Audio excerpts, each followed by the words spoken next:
Why stay earthbound when prosperity awaits you in the stars? Come to Halcyon, the only colony on the edge of the frontier, owned and operated by corporations. A trip of 10 short years will feel like mere minutes, thanks to the comfort and safety of your very own hibernation chamber. You'll wake up in a perfect society designed to maximize your productivity, with guaranteed full employment. With only a minor term of service, you will become the master of your own destiny when you go out of this world to the Halcyon colony.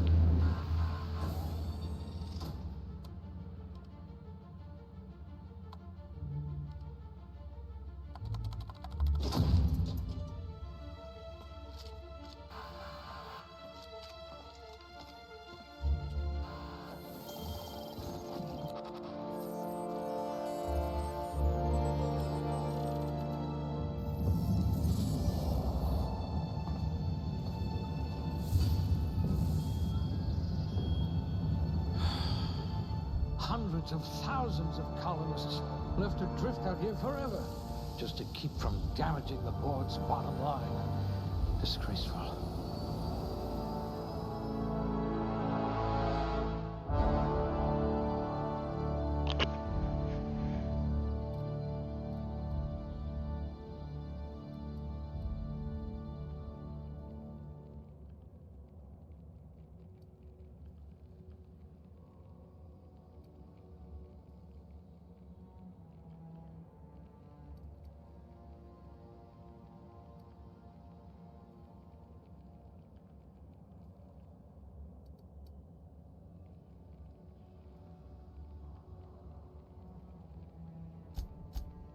I bet you really can believe it's not Borst.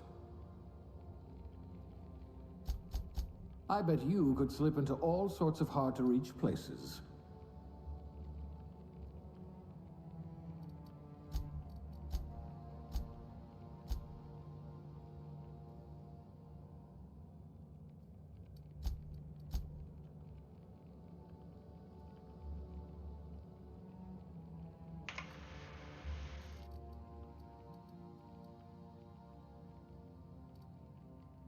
I hear Monarch's in need of more game hunters.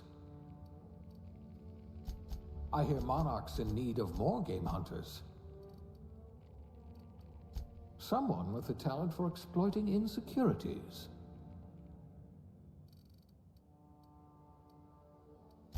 The board's been replacing you with vending machines, you know.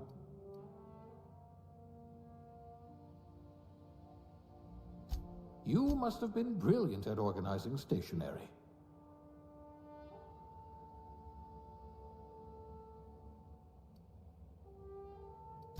I hear Edgewater needs an electrician.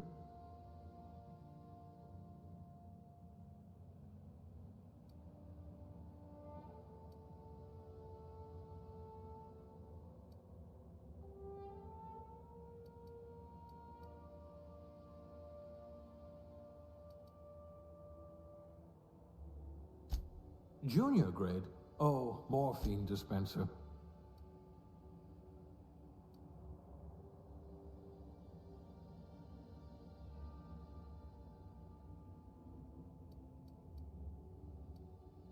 I do have a lot of dirty test tubes.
Looks to be your lucky day, my friend.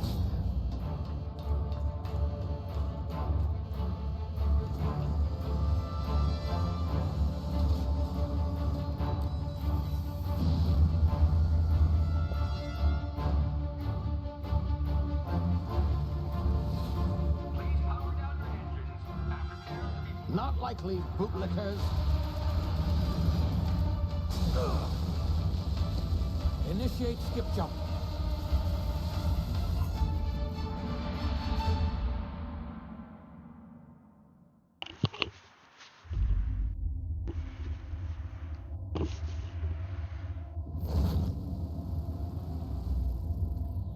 Status. Structural integrity down 25%. Power levels down 10%. Skip drive. Shit. Inoperable.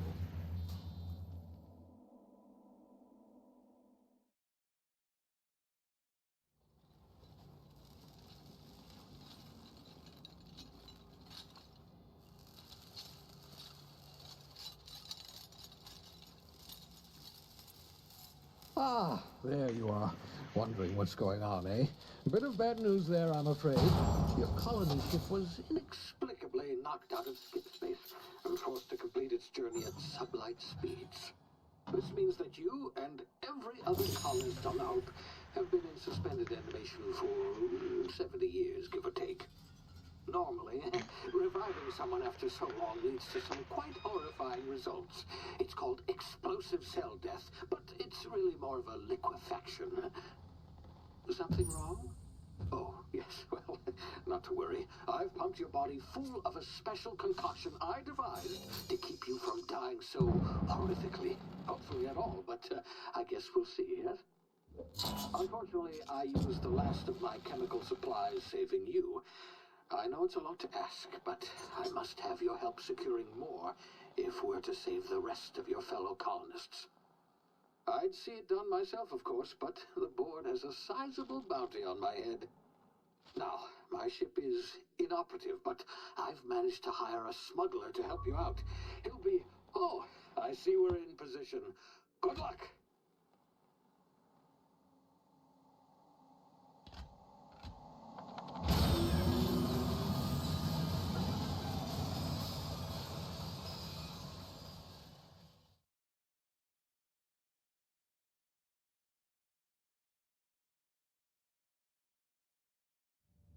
Can you hear me? Is this thing working? Ah, there you are. Now, where were we? Oh, yes, the smuggler.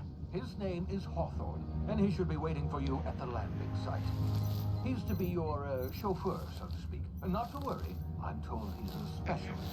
Dashing gunslinger, one-of-a-kind ship, that sort of thing. You'll like him, I'm sure. I've also outfitted you with a simple wireless monitor, so I can track your progress. I'll check in with you as soon as you land. Good luck. All the colonists are counting on you.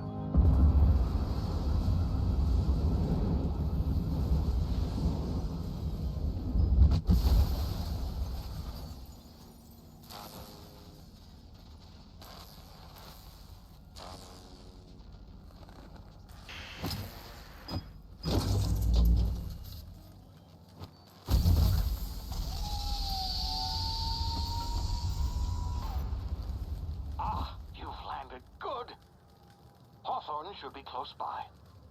What in law's name? Is that him? Oh, that idiot. I told him to plant the beacon and move away, not stand there holding it. Oh.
Well, no sense in letting his ship go to waste. Hawthorne won't mind you taking his ship. Better you than the board, huh? Not sure I trusted the fellow. Might have gone after the bounty on my head. Shame about the whole squashing thing. Nasty way to go.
Easy now. You've been frozen for a while. There's bound to be unforeseen side effects.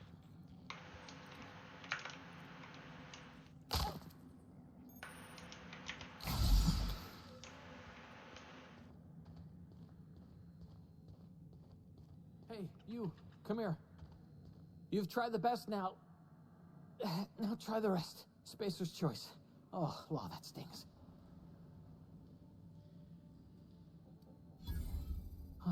Looks like the bleeding stopped.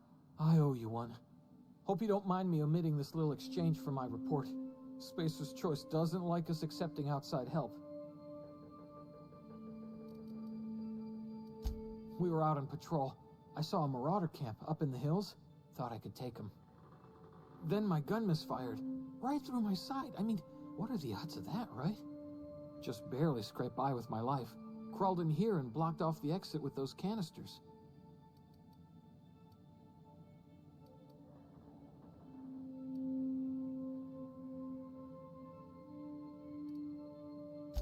Gibbering, flesh-eating, law-breaking, unemployed lunatics with guns.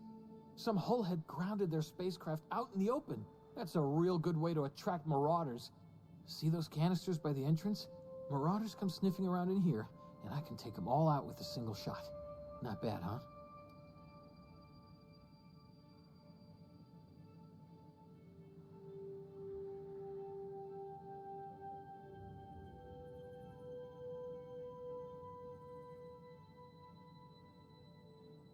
Yeah, okay. You look like you know your way around a gun. Got some spare ammo, not counting the bullet in my side. Here, you can have my saber too, for patching me up and all. All Spacer's choice weapons are now 30% less likely to malfunction. You've tried the best, now try the rest. Spacer's choice. Yes, nailed it that time.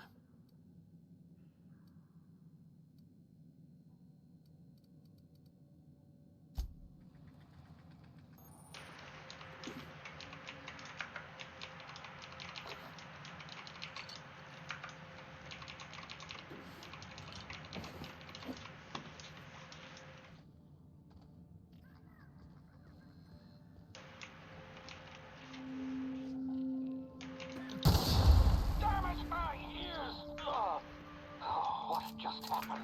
Can you hear me? What in the... This...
get yourself killed? Don't know where you came from, stranger, but you best keep your head down. There's marauders hereabouts, and worse, landing violators. Gall on that rung leech. Landing in the Vale without using an official Spacer's Choice landing pad. I'd slap him with a fine if it weren't for all these marauders shambling about.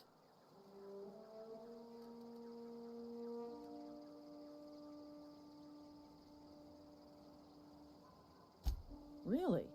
How is he? Shouldn't have done that. Spacer's Choice family ain't authorized to receive medical aid from off-brand physicians. We'll see him back to Edgewater, just as soon as I cross these marauders off with the swift, cost-efficient fury that's made Spacer's Choice the most trusted brand in personal defense. I just, you know, need a couple of winks to catch my breath. Stretch my legs, son.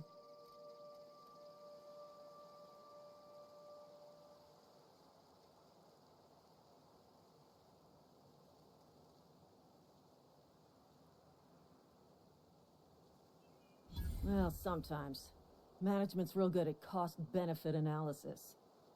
But, seeing as I'm the acting manager in this situation, you know what?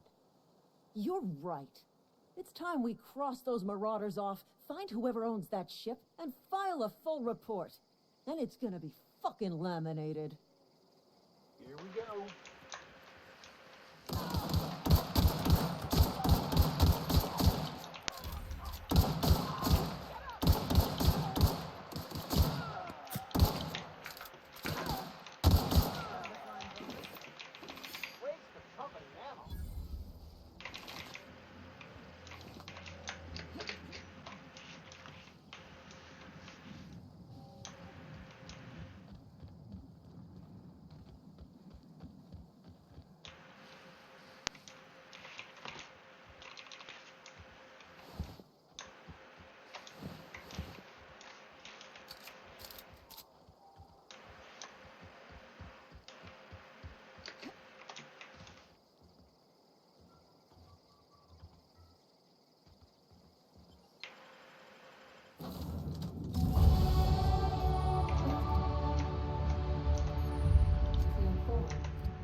But this vessel contains no valuable plunder.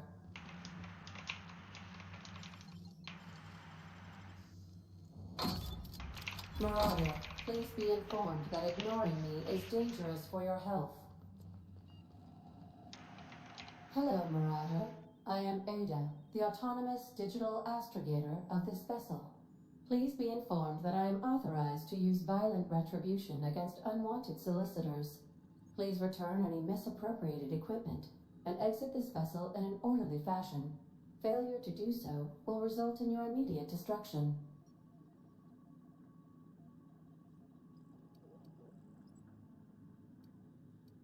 I detect an elevated heart rate, indicating dishonesty. Please prepare yourself for lethal deterrence. Jettison procedures initiated. Disengage in airlocks. Prepare to eject all boarding parties in 5, 4, 3, 2, 1.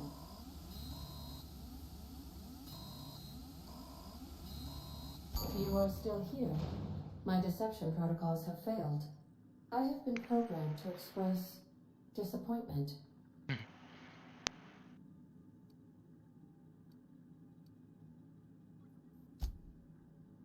This vessel is the registered property of Captain Alex Hawthorne. I am incapable of accepting orders from anyone other than Captain Alex Hawthorne.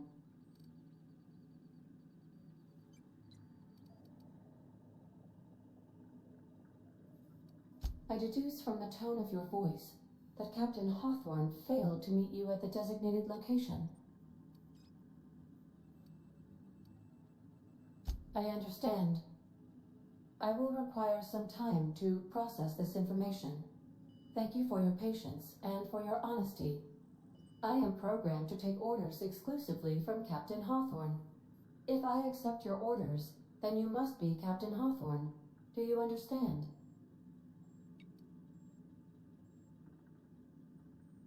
Well done, Captain Hawthorne. I see your powers of deductive reasoning remain intact. Unfortunately, our engine is currently inoperable. Our main drive suffered a critical power failure, and we were forced to make an emergency landing. The main drive's power regulator has been irreparably damaged and must be replaced.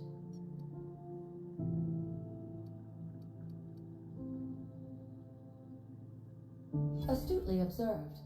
However, the probability of locating a power regulator within a worker settlement falls within acceptable parameters of certainty.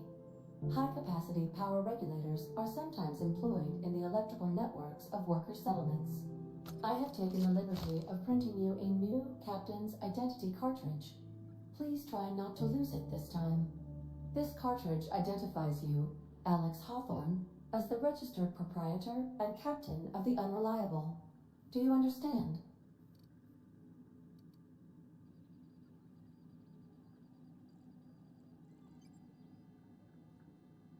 Best of luck in your search for a power regulator. Try to stay alive this time.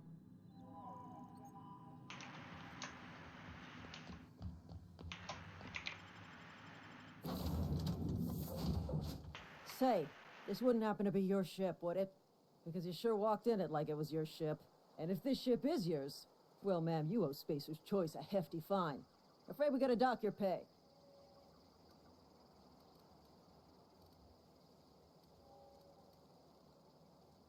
Yeah, fair point. I'll let it go this time. If you're looking to help us out with our marauder problem, talk to Constable Reyes over in Edgewater. Edgewater's not too far. Just follow the road east of here, over past the cemetery. Now, if you'll excuse me, I need to inspect the crime scene before I make my report.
Whoa, hey, where'd you come from? Don't go ambling out in those hills. That's marauder territory, friend.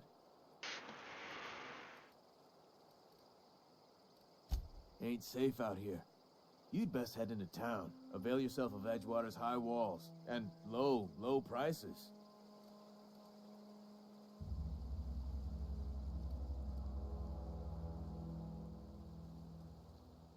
Pleased to make your acquaintanceship.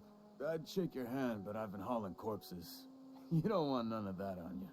Name's Silas. Junior in humor for the town of Edgewater. We're all part of the Spacer's Choice family.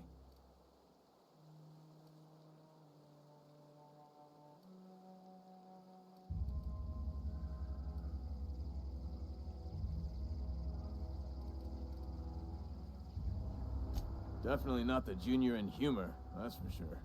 If you've got business inquiries, you should stop by Reed Thompson's office. He's up in the tower above the cannery. Head into town, follow the road. Look, you obviously ain't a worker. What's your racket? You a smuggler? Freelancer?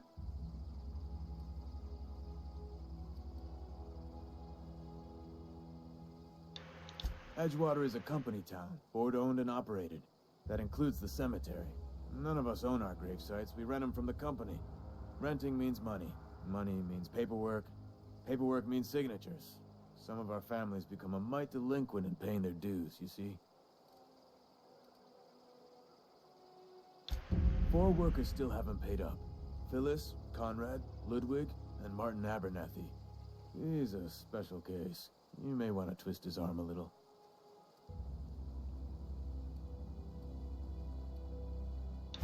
Conrad's got a barbershop in town. Phyllis works at the cannery most hours. Abernathy... I ain't seen him in a few days. His domicile is near the cannery. You'll find him in town. All except Ludwig, that is. He's over by the landing pad.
The grease monkey, Argo?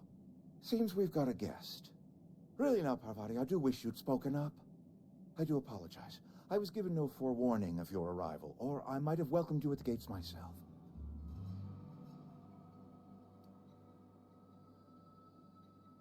I'm Reed Thompson, Outpost Administrator. I cannot help but notice you are not in uniform.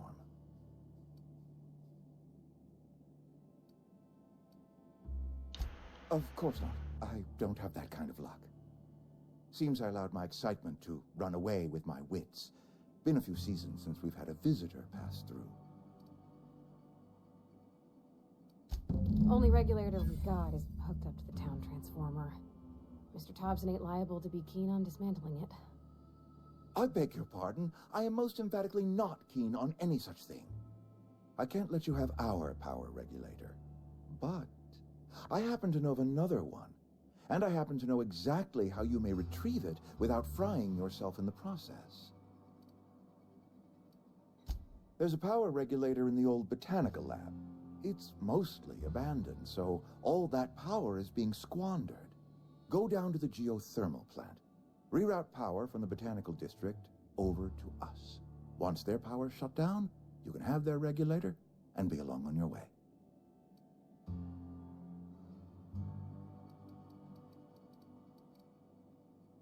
The geothermal plant was built by our owners, Spacer's Choice.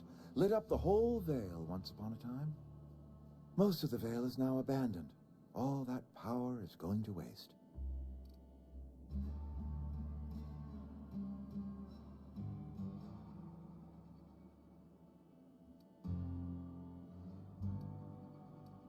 We could use the power.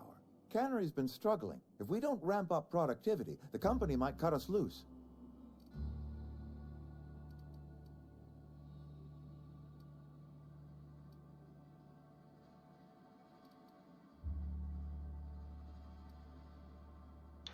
I was not entirely sure how to tell you this. The botanical labs are not legally inhabited, but there are people who live there.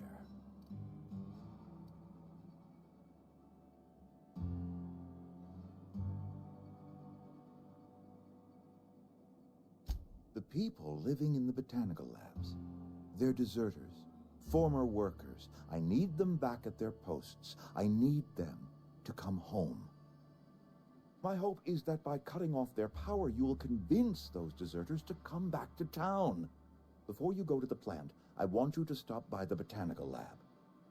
Speak to their leader, Adelaide. Tell her the power's about to go, and that it's time her band of deserters came back to town.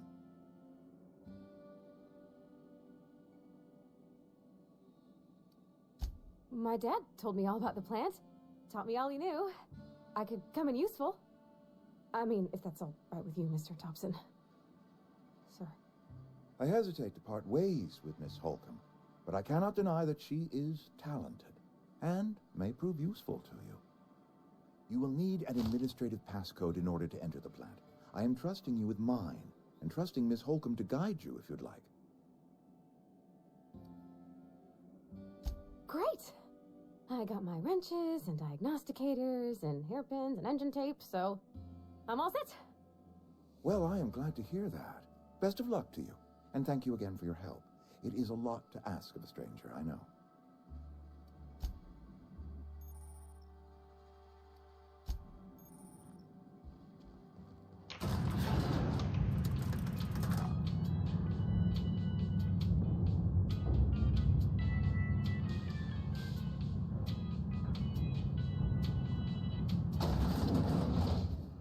Hey, ma'am, can you talk?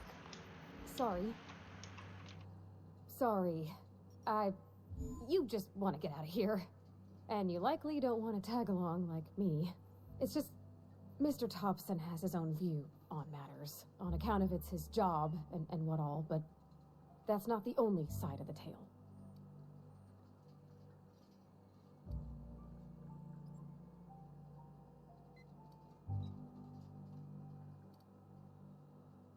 To Mr. Thompson, a person's a gear. It does its job quiet-like. If it squeaks or stutters, it gets replaced. The deserters are decent folk. I knew some of them before they left.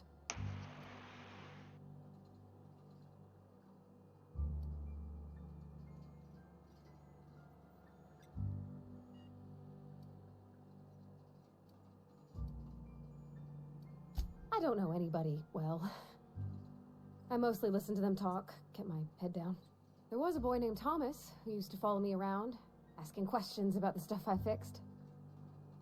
He was real sweet to me. Not any sort of dissident.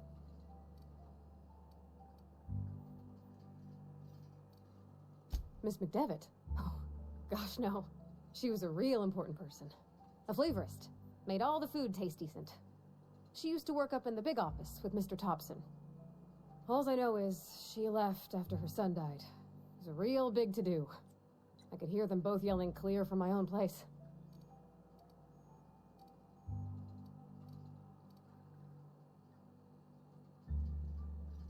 Can't say as I know. I wasn't there. The sound carried, but not the words. If Mr. Thompson ain't of a mind to tell you his own self, you'd best ask Miss McDevitt, if you can get out to her. Life's hard here. Especially for them that don't fit in so well. We're one big Spacer's Choice family, but every family's got the one the rest whisper about. Mr. Thompson's aiming to take away their power. They'll have no lights to see, nor heat to cook. They'll be at the mercy of marauders, or worse. I think you should talk to the town's vicar about it. Max, his name is.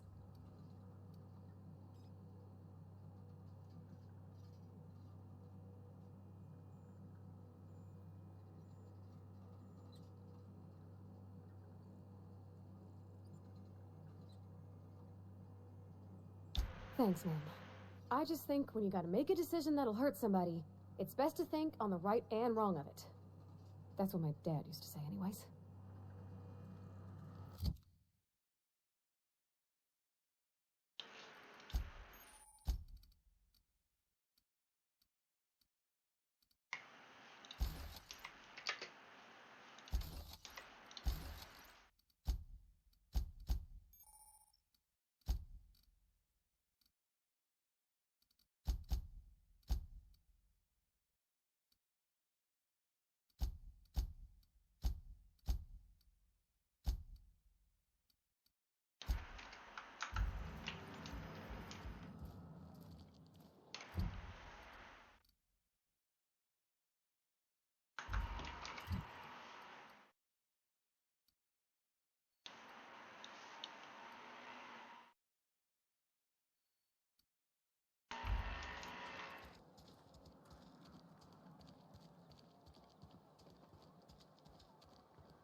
Sorry, I'll just be a minute.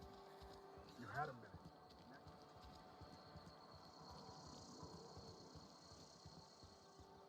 I've always felt weird in here. It's too clean.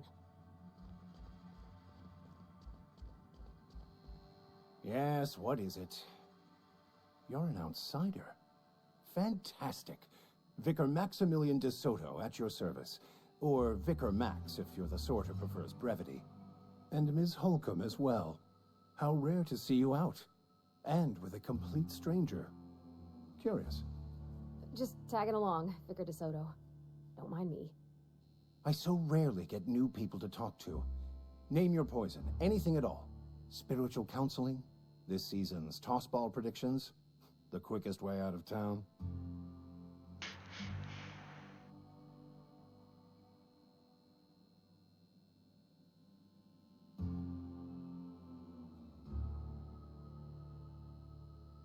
But what? I thought you would talk to him. You wanted to speak to me, Ms. Holcomb? Every time I've tried to engage you in conversation, you look at the floor, answer in single words, and slink away. I can't imagine what would be so grave as to drive her to my mission. What has Mr. Thompson asked her to do?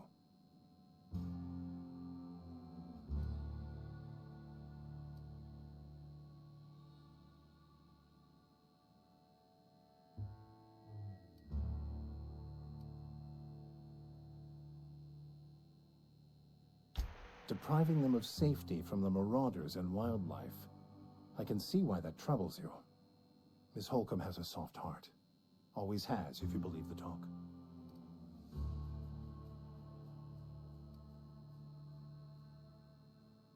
Assuming your goal is to save as many as possible, then you should bring everyone together. Send the power to Edgewater and convince the deserters to return to the fold.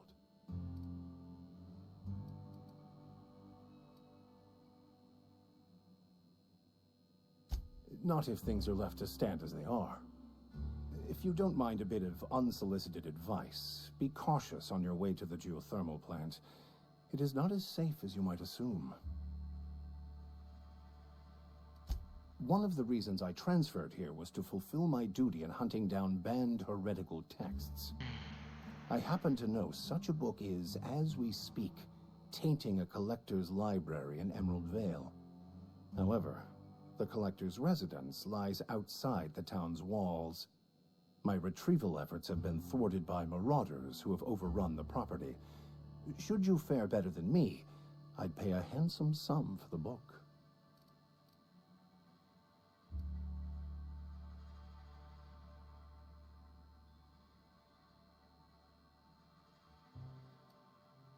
It's a handwritten journal.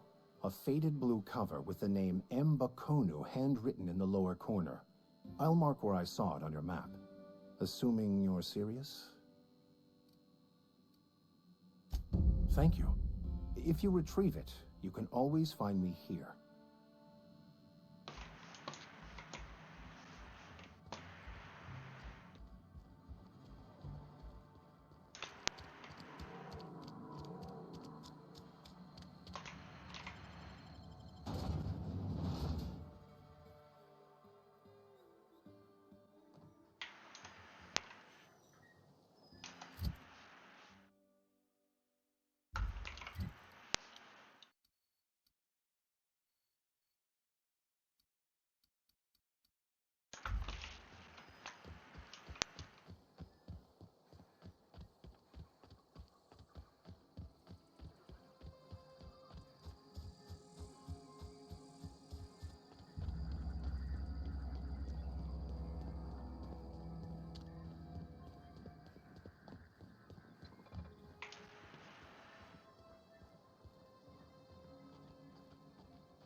Move along, stranger.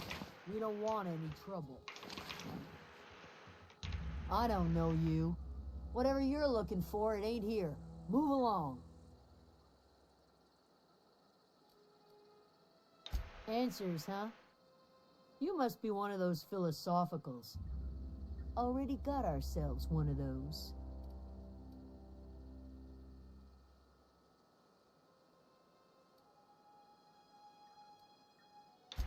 A Geo what?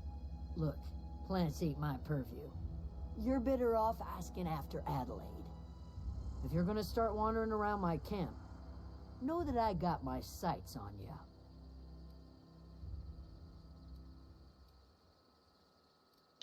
Much obliged.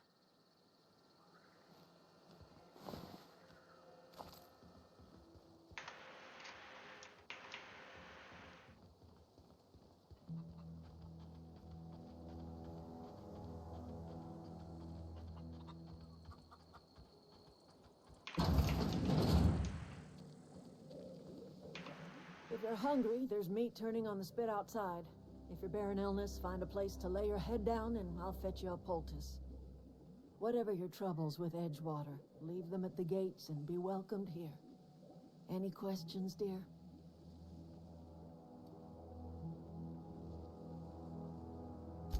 I have been called that, among other things. Green Thumb, grandmother, the strange old lady who keeps flowers. But yes, Adelaide will do just fine. Excuse me, Miss McDevitt? Sorry, it's just... You got such pretty trees in here. Why, thank you. You're Robert's girl, aren't you? I remember when you were but a sprout. Thomas speaks of you often. Are you staying long?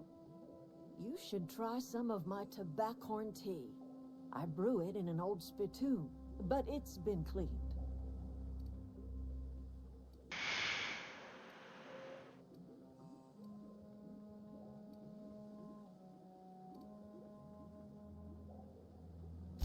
A home for anyone who's ever turned their backs on Edgewater.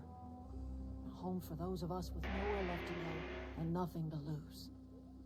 So, like the spores of the puffball, cast on the wind and alighting on fresh soil, we put down new roots. It is an unpleasant story, dear. But the short of it is that sometimes one wakes up and realizes the place that was once her home for much of her life has changed. The home in which we spent our lives has left us behind, and so we must move on. And that is as much as I will say on the subject.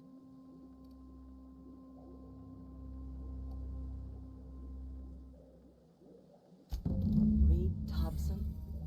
You here on behalf of that cold-eyed reptile? Let's hear it. What's Reed's idea of peace, then?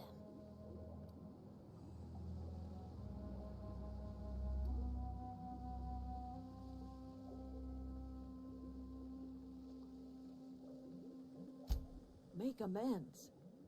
Spare me. Only thing Reed knows how to make is a mess. Like everything else that comes out of Edgewater, that peace offering is canned. I and my own are living just fine out here by ourselves.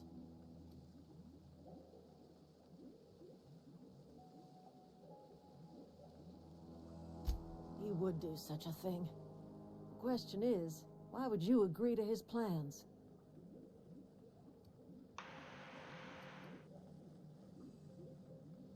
Cannery's got a regulator. You want ship parts, you ought to rip them out of the cannery's guts and leave us be. If you're going down to the plant, you should divert power away from Edgewater and toward our end of the grid. Think about it. You'd be liberating an entire town from a lifetime of service to that odious cannery. Seems the sort of thing a hero would do.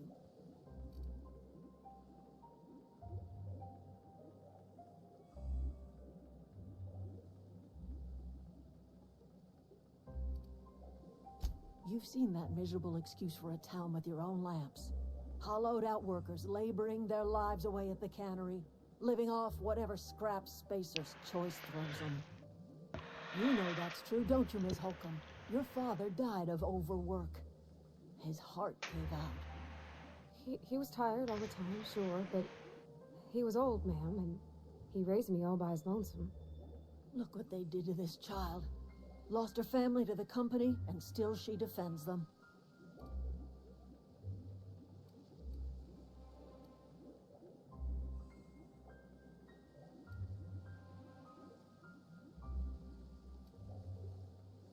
Life in Edgewater grinds to a halt. The cannery shuts down, workers desert in droves, and our own little camp grows and thrives.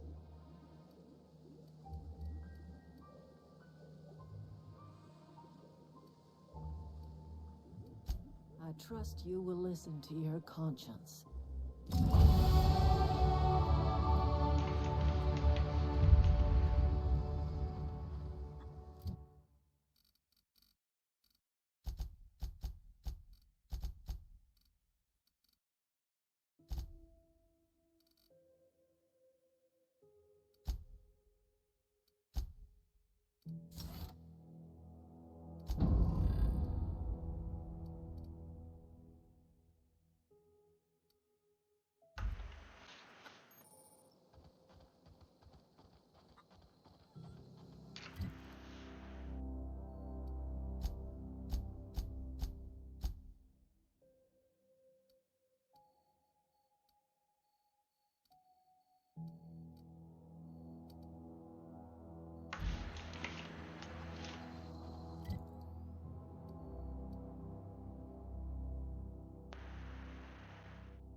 I always wanted to poke around in here.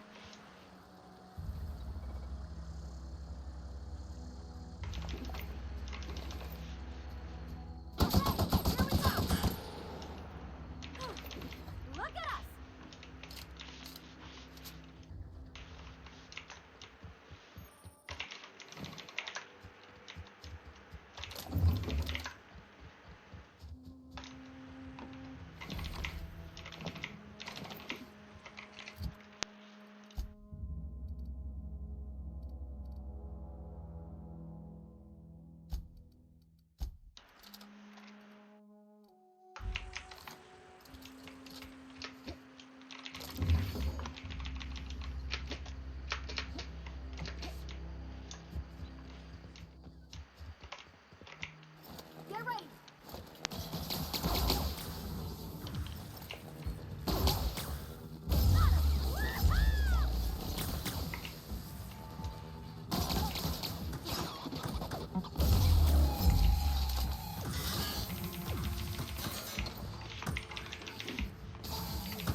control room should be off to the right. I hope we're doing the right thing.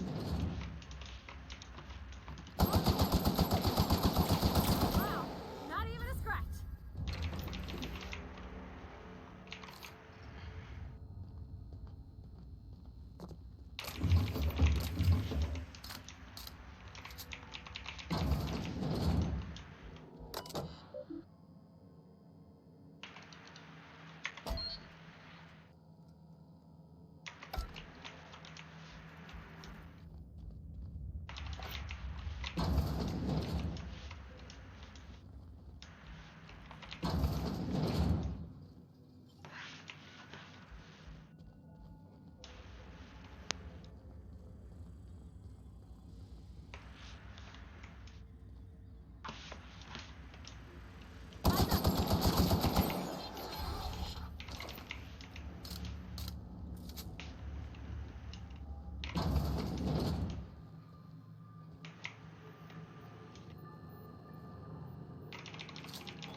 Yeah, huh?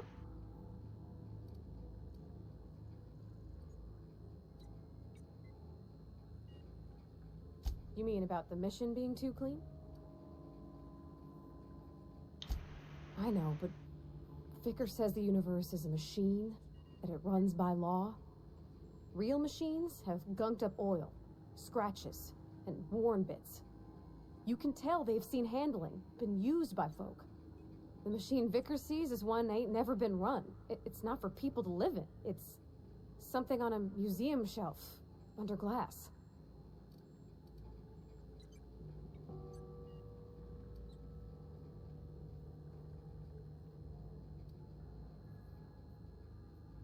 The Vicar's about the only soul in the Vale who spends his time thinking on what is and ain't right. It's just that when he looks at me, I feel I'd disappoint him. Yeah, huh? That's on account of how I never met her.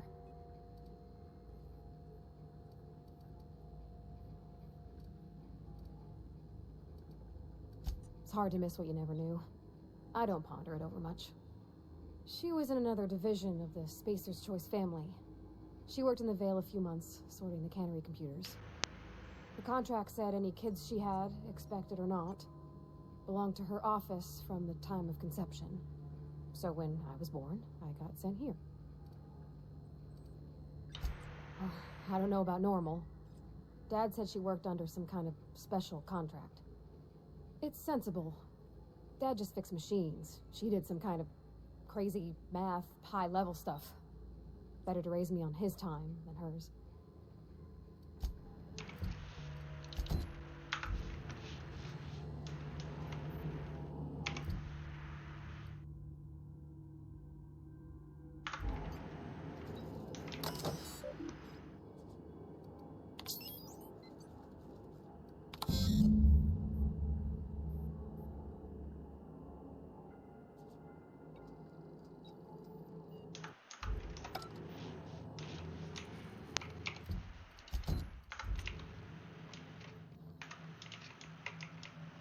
Switches.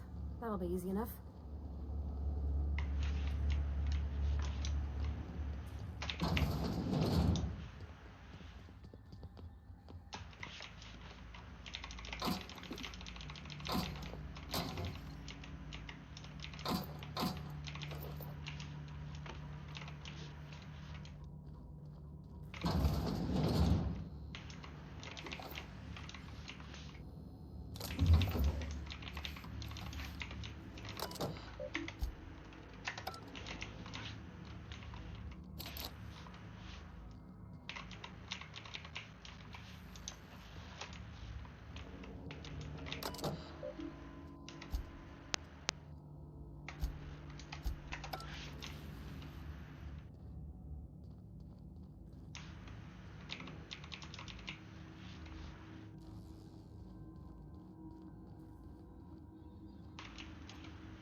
Nicely done.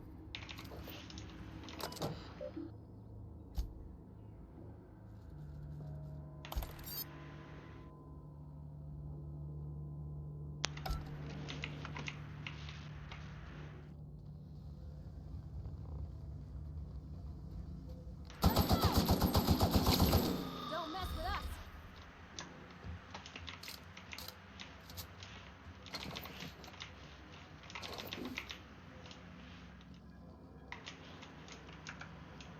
Okay, gone quiet.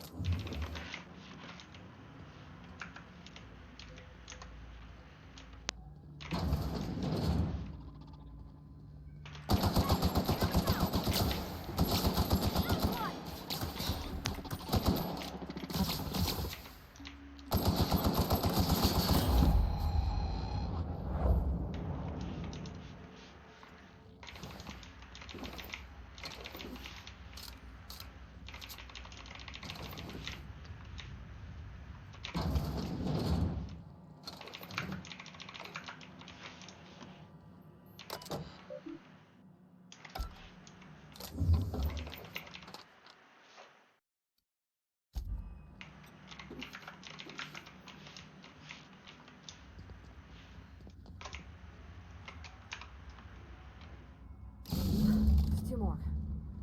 What'll happen to Miss McDevitt's folk if we send power to the Veil?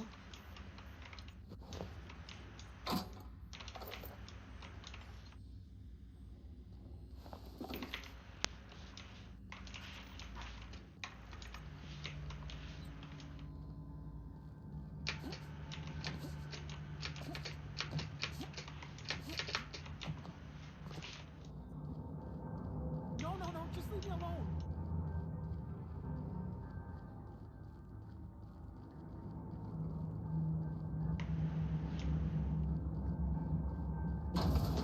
No, just leave me alone. No, just leave me alone.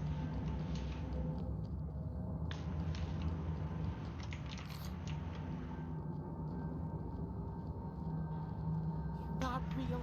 You're not real. Not real. You're not real.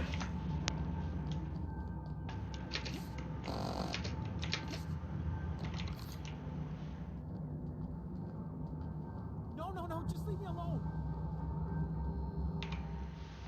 You're not real. You're not real. Get away from me, Phantom. Shoot. Scram. You can talk? The Phantom's never talked before. I knew I shouldn't have eaten that sprat raw. See, Higgins? This is why you must always boil your sprats before ingesting.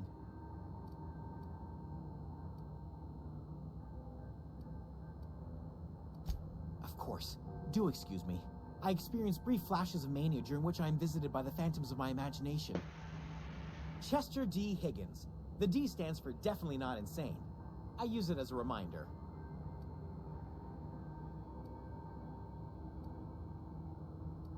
Oh, Higgins has been many things over the years.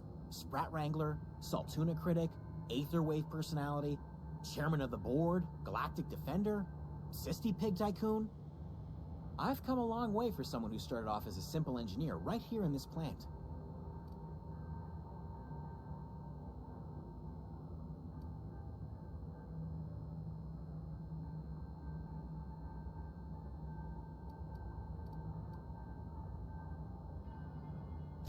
Jimmy'd opened the vending machines. That lasted a good couple of months. Eventually, I had to resort to more unconventional means of filling my insides.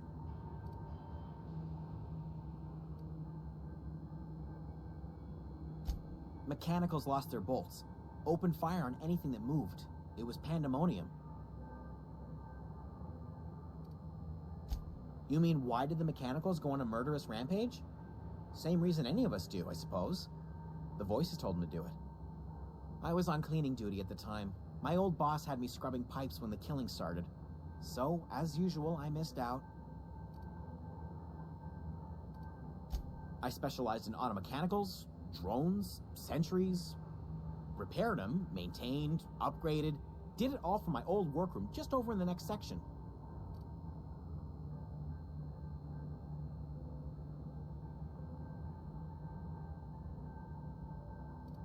Look, I don't want to fall into any trouble with the mechanicals. If they wise up to our plans, they will come for us. With prodding irons. You know, you remind me of myself back when I was an intergalactic adventurer. I discovered a flaw. Their hostility levels were hardwired to maximum. There's no changing that, but you could rewrite their targeting protocol so they attack each other instead.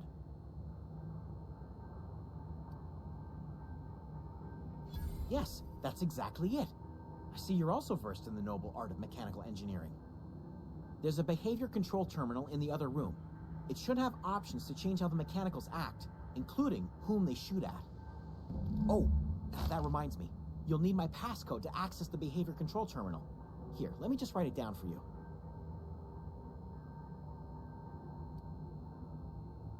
The tail. Definitely start with the tail. If you're feeling adventurous, the ears are a particular delicacy. Forgot what you were gonna say? Me too.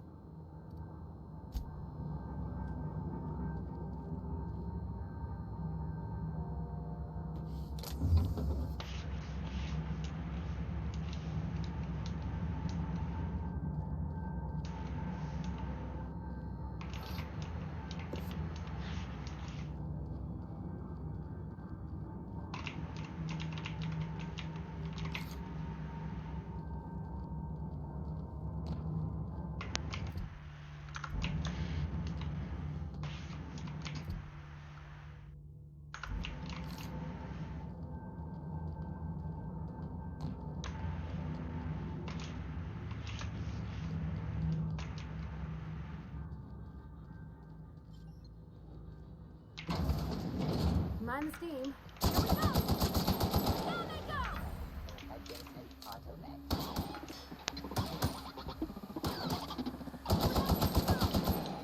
Look at us!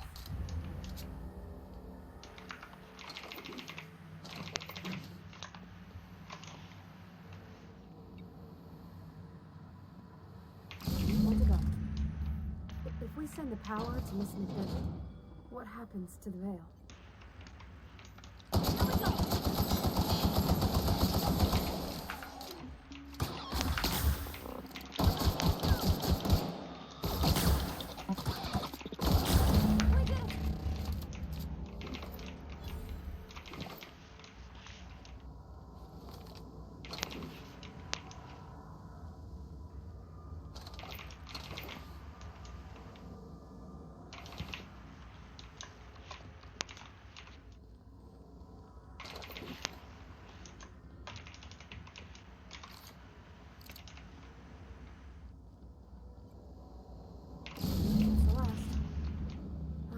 Sure what the ride is. All I know is the decision's final.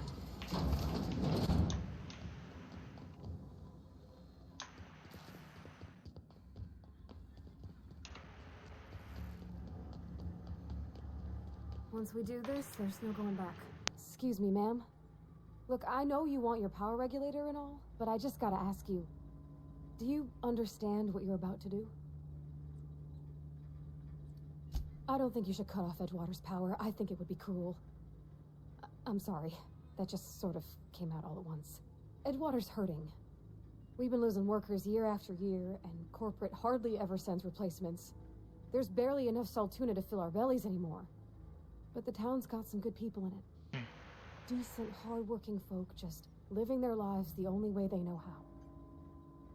They don't deserve to be punished.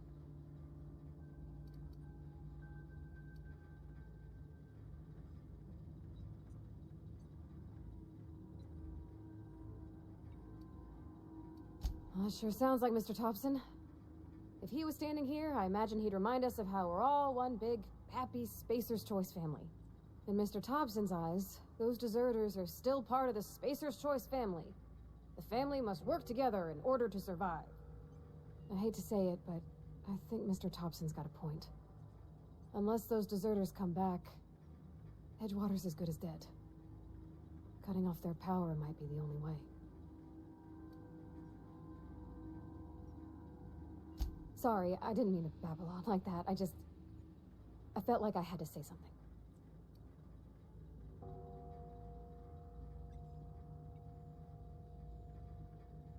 Really? I mean, wow. Thanks.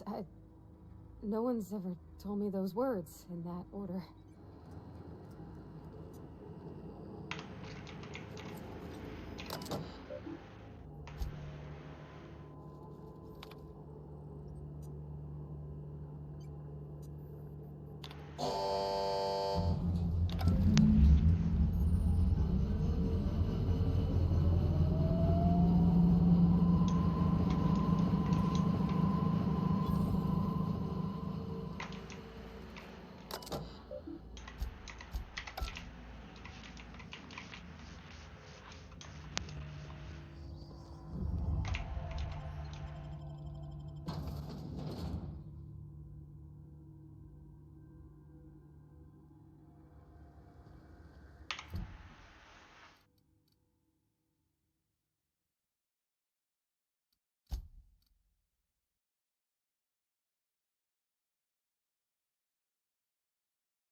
I think you did the rightest thing you could sending the power back to Edgewater. A lot of people would have suffered otherwise. People I care for, even if they don't care much for me.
Oh, that's Thomas. He used to follow me around before he left the cannery. Transformer again?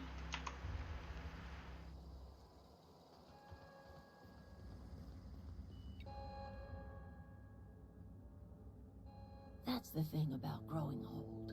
Your eyes start to fail. Elsewise, I would have seen you for the snake that you are, chopped you into pieces and roasted you on a spit. This is all you're doing. Cutting off my power, killing off my garden. Without refrigeration, my food will spoil, and my flock will starve. I want to ask you this in private, away from the eyes of my flock, so they do not see me lose my temper. Tell me, why did you do it?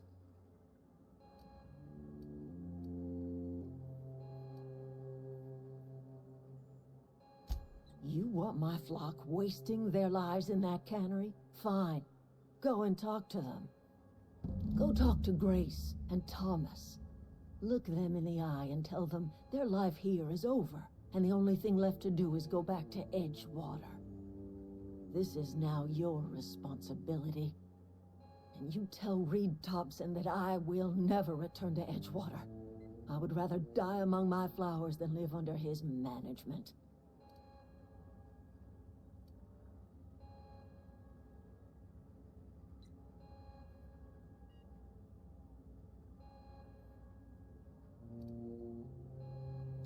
My son worked in that cannery.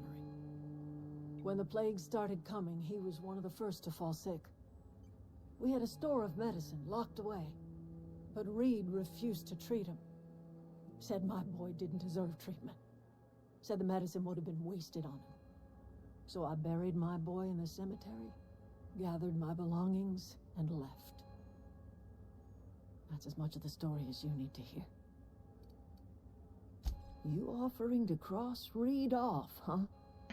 This some sort of twisted reparation for what you've done? Or you just looking for a chance to sow some chaos? Kill Reed if you must, or talk him into leaving if you can.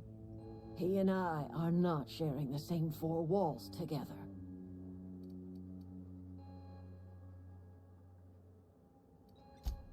Tell Reed that I can make his people healthy again. I can end their plague. Start a new garden right in the cannery. 3 square meals for every man and woman in Edgewater. Tell him how I've made the Vale bloom again. The soil has whispered its secrets to me, and I alone know how to breathe life back into the earth. The secret is human corpses. I've been grinding them up in my fertilizer for years.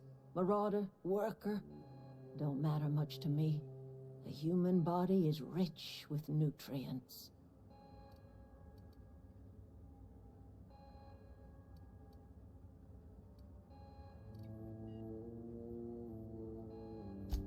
I have got a means to cure the plague, and I will not share that cure until Reed leaves town.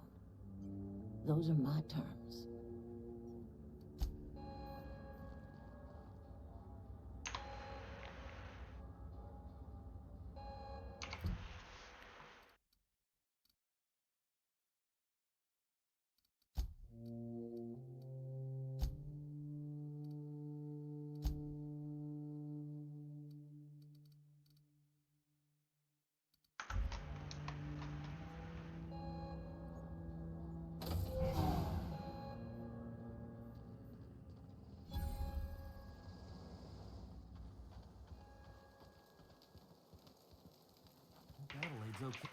Marauders can't see us in the dark. Wild canids, on the other hand.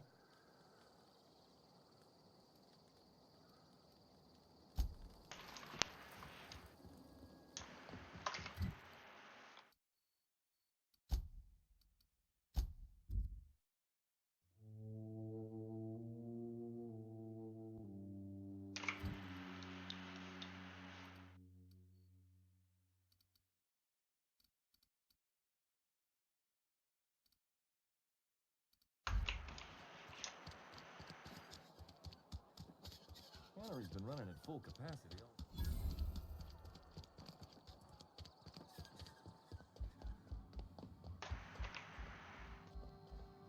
It's a fine new day in Edgewater. The cannery hums, streetlights and faces glow.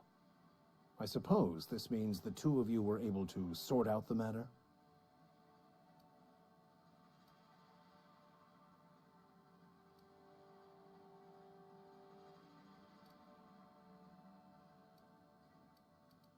The greater good can be difficult to determine. None of us can know the effects of our decision in a year, or 10, or 100. Take comfort in the fact that your choices are always, ultimately, in line with the grand plan. Wonderful. This is fantastic. Well worth all the sacrifices I... Wait. What the fuck is this? Is this French? I can't fucking read French. It's a law-forsaken joke is what it is. French. Ha! I was so high and mighty, preaching to the yokels about following the plan, while fighting it at every turn.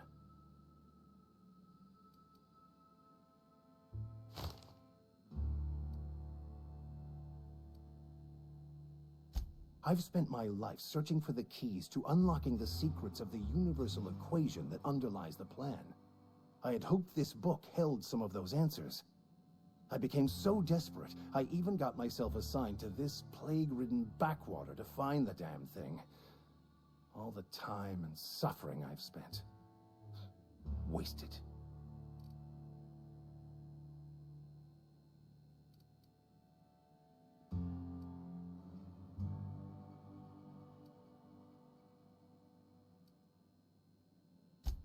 Please.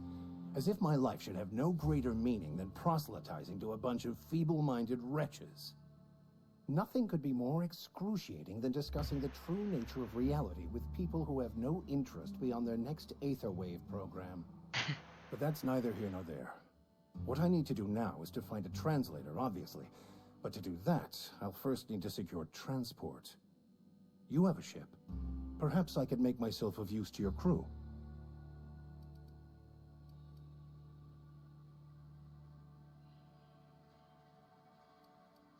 Certainly. I already gave you most of my money, but I can offer you free spiritual counseling, and I'd be happy to watch your back. I'm pretty handy with a tossball stick, or any blunt instrument, really. I'm also a passable gun hand, if it comes to that. I can usually talk my way out of conflict, though. Oh, I'm fairly competent at hacking computers as well.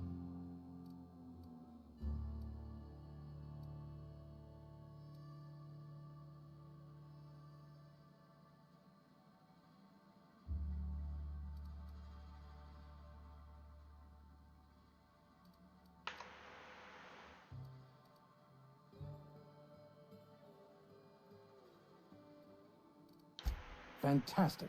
I promise you won't regret this. Edgewater's gonna miss you. Folk here always had good things to say about their vicar. Thank you, Ms. Holcomb.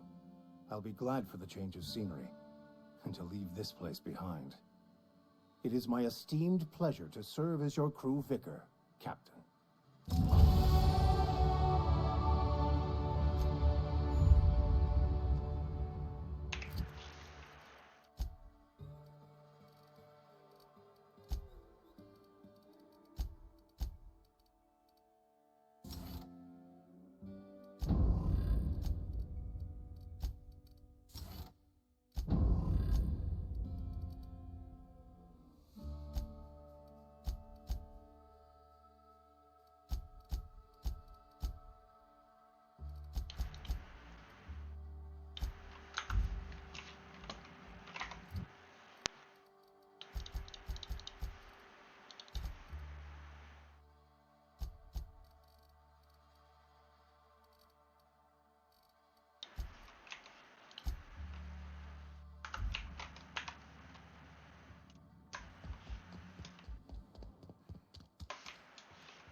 This is a fine day, friend. Power flows through our town like a cool stream of water. I trust Adelaide's people have seen their way to reason. So, when can I expect them back at their posts?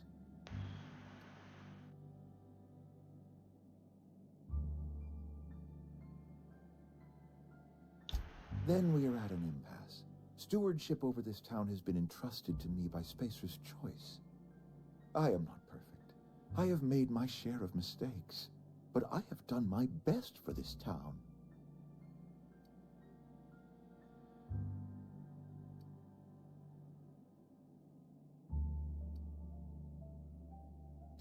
Her son got sick with plague a couple years back.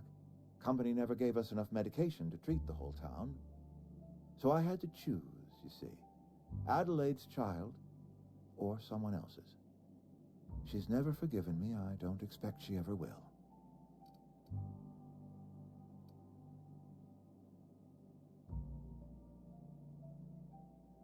I have been holding this town together with both hands. You can't just expect me to leave. I'm a Spacer's Choice man. My father was a Spacer's Choice man. Edgewater may not look like much to some buttoned-up freelancer, but it is my home.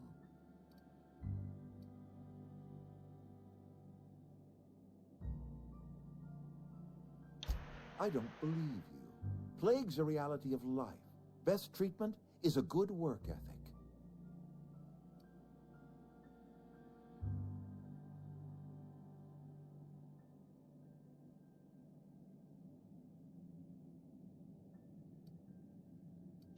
You are disparaging our parent company, and it is not appreciated. We are a Spacer's Choice Saltuna cannery. We eat Saltuna here, and only Saltuna.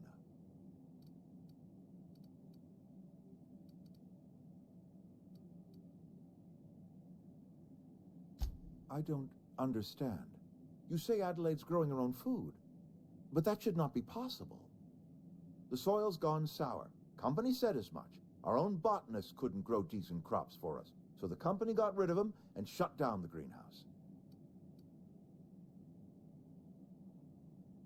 You'll excuse me for being skeptical.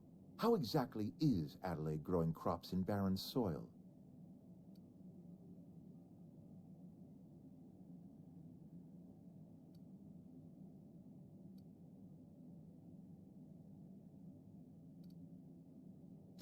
And when you say special fertilizer, you mean what exactly?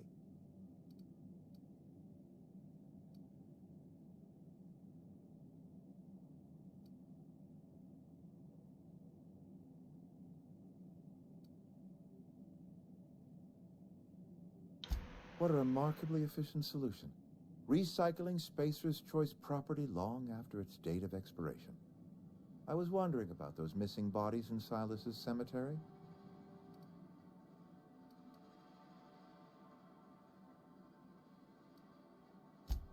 So Adelaide wants me gone. Trade my life for the life of the town. You understand what she's doing. If I leave town, I'm as good as dead. If I stay, Edgewater will die of attrition. Adelaide has discovered some secret cure for the plague, and she is holding my town ransom. You were always my wisest counsel, Vicar. I could turn to you in times of doubt. Your stewardship of Edgewater has run its course, Reed. You don't need scripture to tell you that. You're right. I am being obstinate. If the best thing I can do for this town is to stand down, then stand down I shall. My life here is ended. Give me a little time to settle my affairs. I'm sure Adelaide will be glad to see the back of me.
Look at that.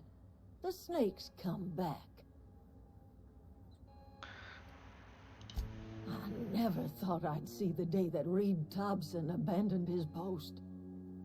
Suppose we all have a breaking point. Suppose it's time our flock made our way back to Edgewater.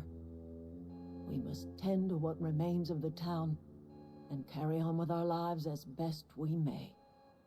You're vexing to me, you know?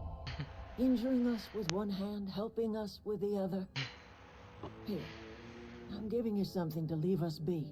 It's a ransom, you understand, not a reward.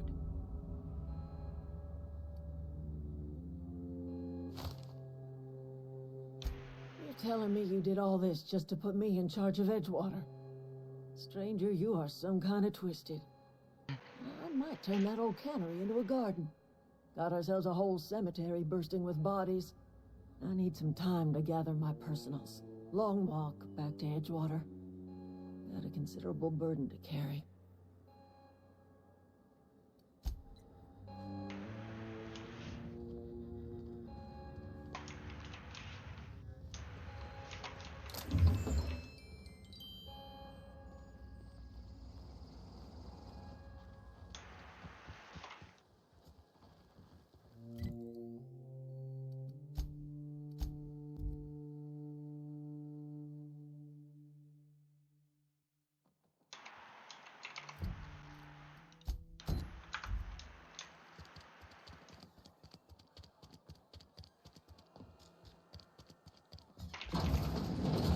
Mr. Thompson. Whoa, did Mr. Thompson send you? Well, you tell Mr. Thompson I'll be right at my post. Tomorrow. Bright and early tomorrow. Because I'm definitely not plagued. As spry as a spring chicken. That's old Abernathy.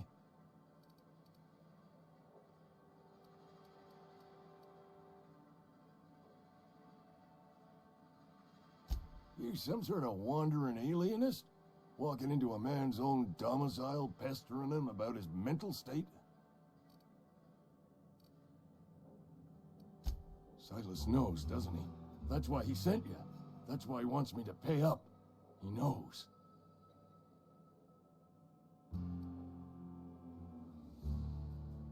Sounds like he's already told you.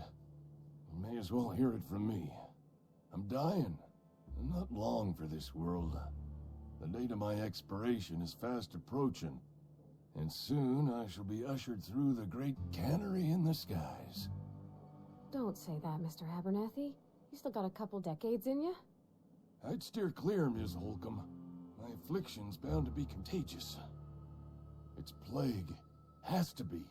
Silas knows. He knows I got one foot in my grave, and now he wants to charge me for the other one.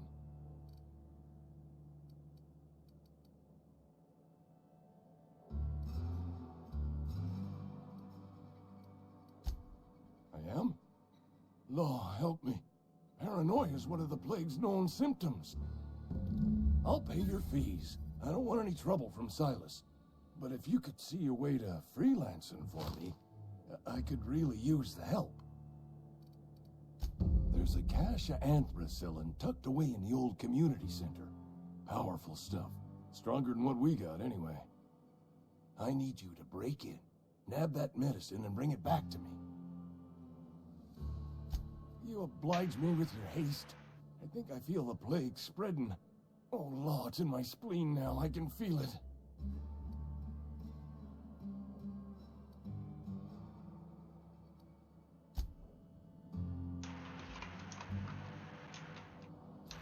You're making a mistake working for Abernathy.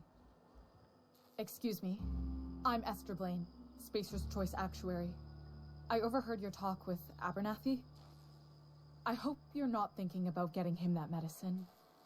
Abernathy is a well-known hypochondriac. Anthracillin is wasted on him. You're better off selling it to me instead.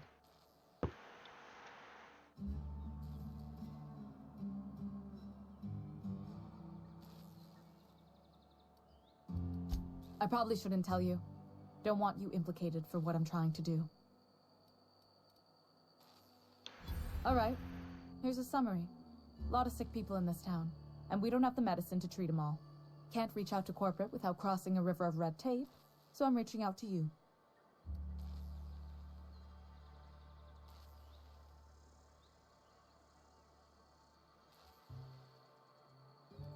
Something like that.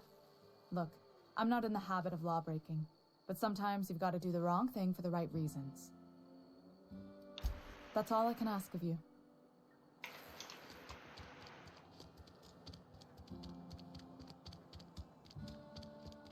Oh no, Jesus Christ.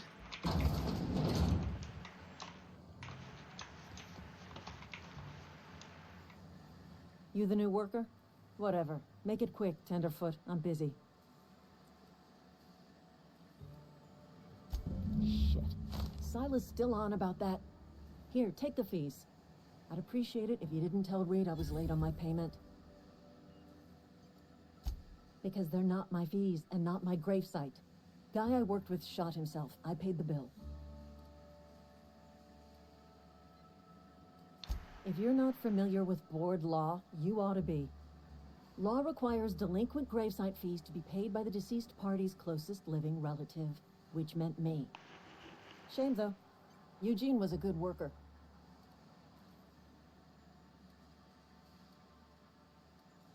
Woke up one morning and put a round through his upper story. Can't imagine why. The kid was doing all right at his desk.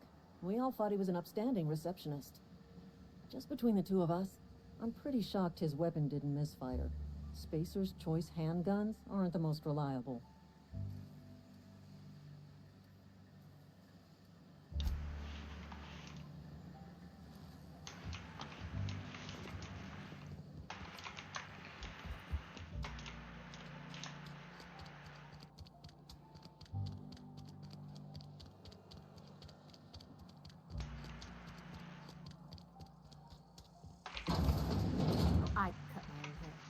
But Conrad sells real good disinfectant. Please don't touch anything. Your hands are probably crawling with germs. Physical hygiene recapitulates moral hygiene. Cleanliness is next to lawfulness.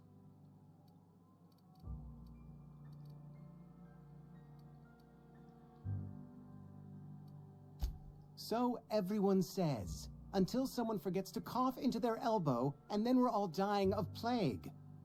I'm Conrad. You will report to me if your hair fails to meet Spacer's Choice aesthetic standards. You will also report to me in the event of your death, whereupon I will clean and prepare your remains for interment. Ah, gravesite fees. Silas and I had talked about this at length.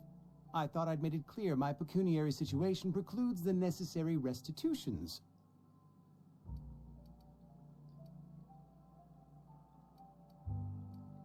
As broke as pie crust, friend. Bitless, indigent, destitute. I simply cannot afford it.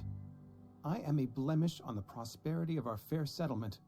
When I expire, I expect Silas to toss my body into a ditch.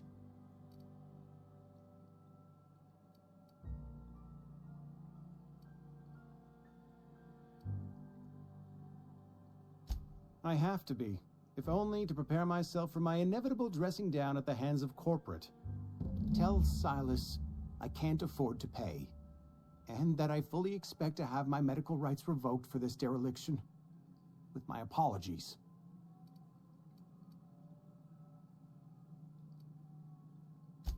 Some time ago, I fell ill with the plague. By the grace of the law, and through my own hard work, I'd proven worthy of treatment. Frankly, I don't imagine I'll earn that right a second time. The barber work hasn't been profitable, you see. I've had to keep this old place running with my own savings.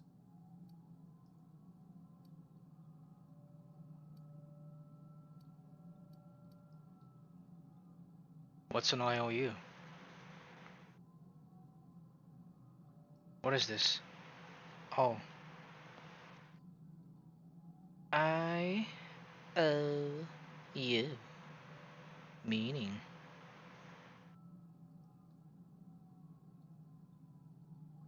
A phonetic acronym of the words IOU.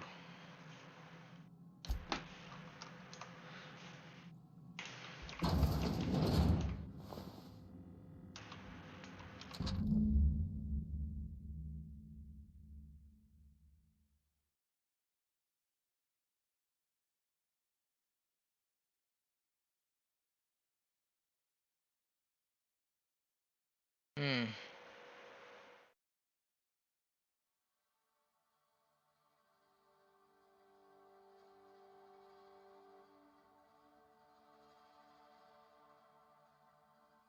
Hmm.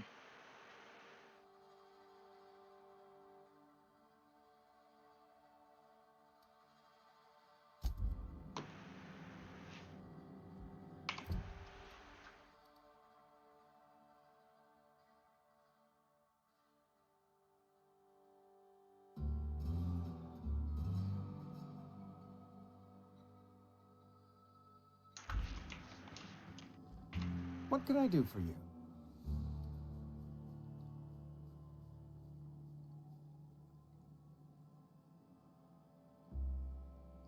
You know about Eugene? How?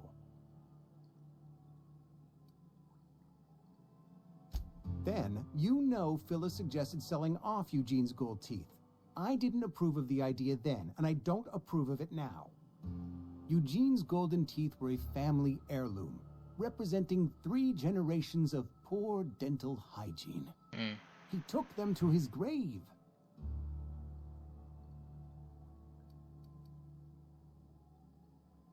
That's unthinkable. Eugene's body and all rare earth minerals contained therein are solely the property of Spacer's Choice. I can't ask Silas to dig up a man's body and pry a few teeth loose from his jaw just to pay my bills.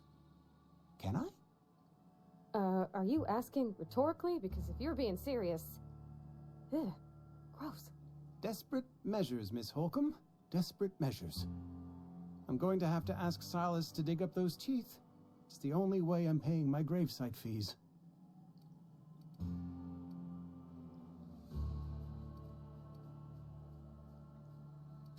I'm sure that I have no other choice. Here you are. Gravesite papers affixed with my signature and an IOU. Fuck you.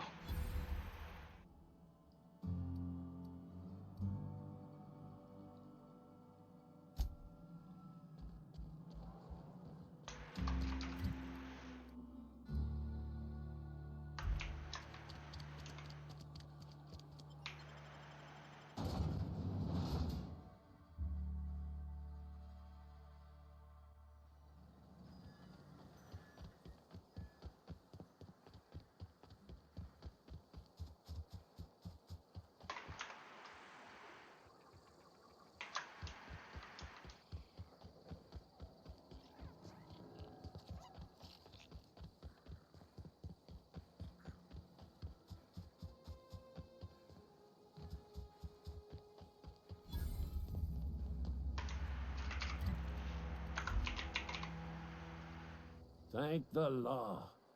I've been requisitioning backup for months. Guess the boss finally came to his senses. You ever swung a truncheon? Let me see your rifling stance. I want to make sure you're up to snuff. I told Silas I'd pay my dues if he agreed to join the resistance. Guess this means he's finally heard the calling.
easy.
That was a good thing you did, Captain. Helping to bring the deserters and Edgewater folks back together. I hope you rest well on that.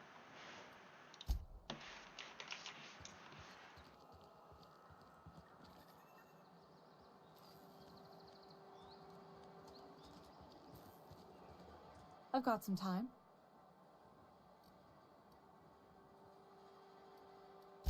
Thanks. I'll see to it that this medicine gets to the people who need it. Here, something for your trouble. Nothing personal, but I hope we never do business together again. Don't want to make a habit of consorting with smuggler types.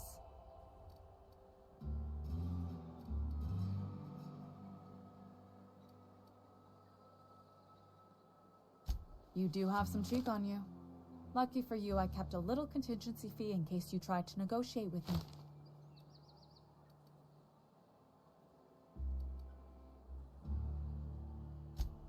Somebody deserving.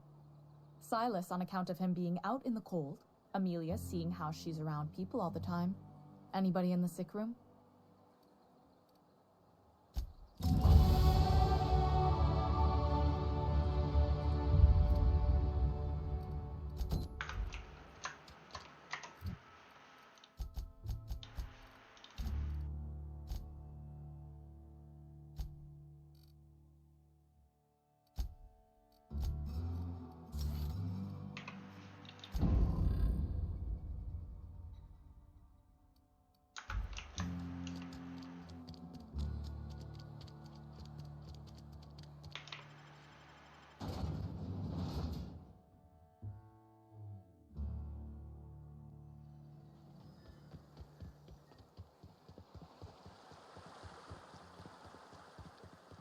Hey, Lovely to see you about, Miss Parvati.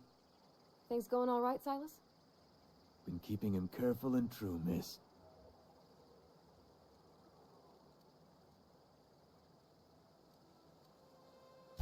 Best to ask her yourself. My dad's buried here. Silas watches over him when I can't leave the house. Oh. Well, thanks. Something I can do for you?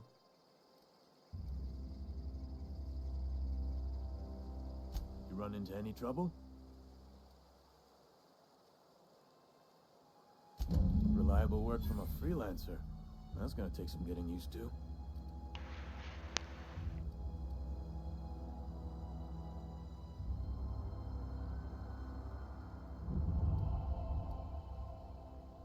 And I'll buy you a drink sometime.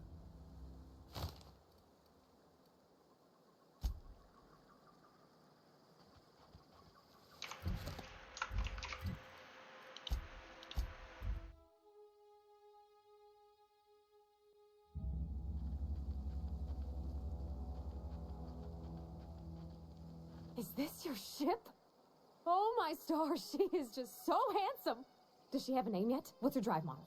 Oh, gosh. Listen to me babbling. When I was in Edgewater, I dreamed of flying on a real ship, working on a real engine, belonging to a proper crew. I'm the only decent mechanic Edgewater's got, but every time I think of going back, I get this sinking feeling.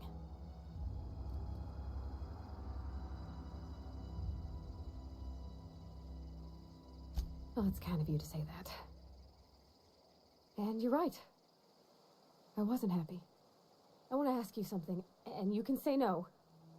But can I come with you? I could tend to your engine. I know my G-valves for my catalyzers, and I can keep your ship singing. And if you ever need a pair of eyes watching your back, I can do that too. What do you think?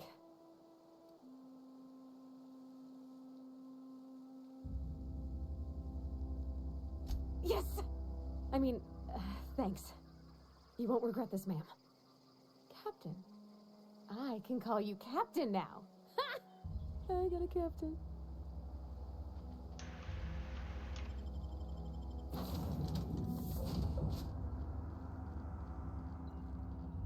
Captain, I have detected that Edgewater's power supply is now optimal.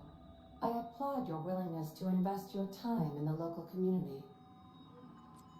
What can I do for you, Captain? Do you know how to install a power regulator? Outstanding, Captain. Your aptitude for engineering will prove invaluable in the event of another catastrophic engine failure. Our engine room is located behind you, across the cargo bay, up the ladders.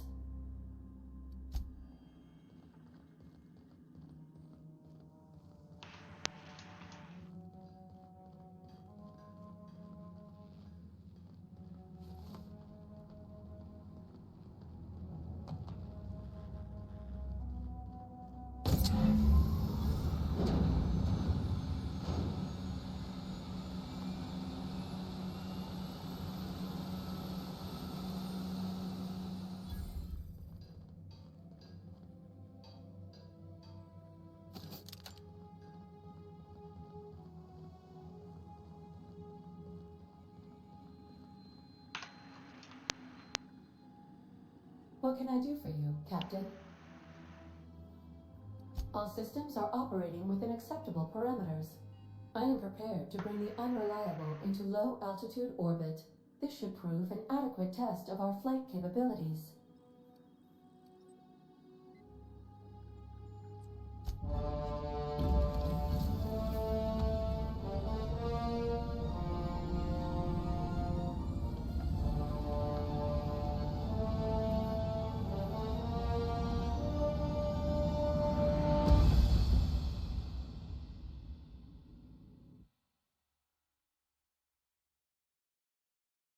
We have received a communication request from Dr. Phineas Wells.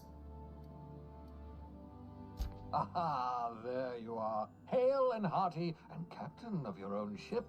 I see you're putting the unreliable to good use. Shame about her former captain. Horrible way to die. How are you feeling, by the way? I lost track of you in that cave back there. Experiencing any, unnatural drippage? Perfectly normal side effect of thawing, I assure you.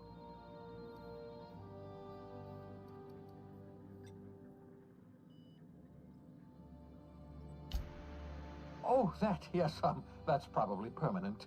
I wouldn't worry about it, though. I'm sure you're fine.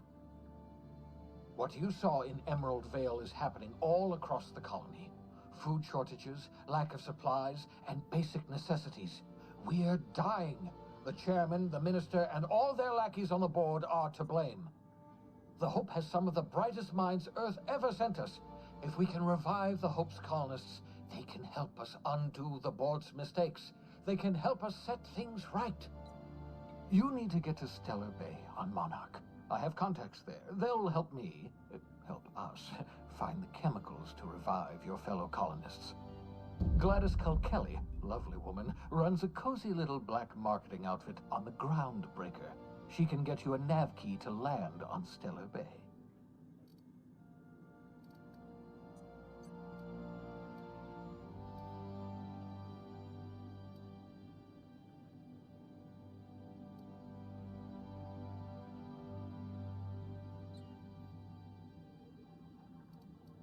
Excellent. I'll send her a wireless. Let her know you're coming. By the way, I gave Captain Hawthorne a disguise apparatus of my own design, cutting-edge technology, years ahead of its time. I call it the Holographic Shroud. I'm sure it will prove remarkably useful to you. You'll find it in the captain's quarters. Excellent. I'll contact you once you've found a way to get to Stellar Bay. If you have any questions, come see me in my lab. And remember, don't trust the board. They'll try to win you over with promises of wealth and power, but it's a lie. The board's only interested in filling their own pockets. If we don't put a stop to them, they're going to run this colony to the ground. Transmission ended. If you are ready to depart, please select a destination on your navigation terminal.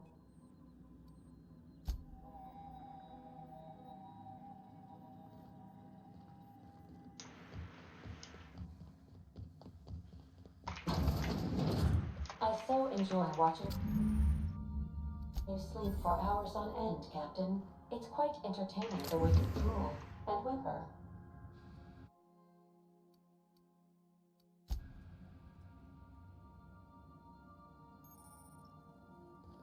Would you like a reminder on when your next shower is scheduled?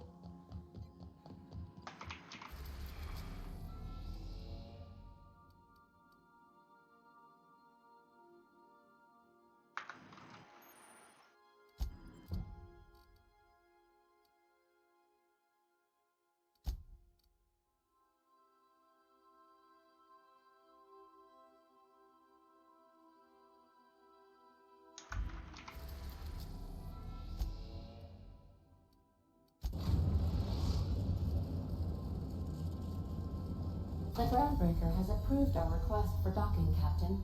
You're free to disembark.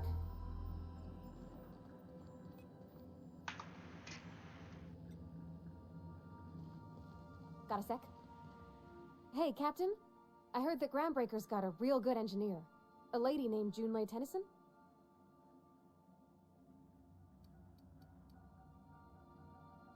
I was thinking that maybe I ought to meet her. If you got time to swing us by, I mean.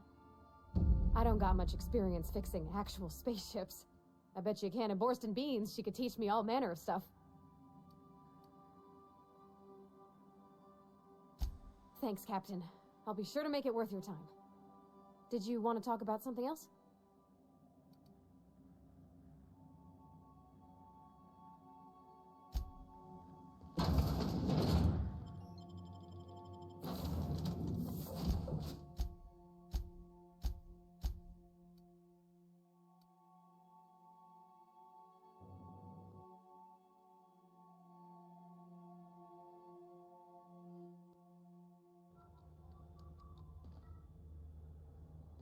Captain. Hey, Captain. I'm in space. I never thought I'd be able to say that. Yeah, huh?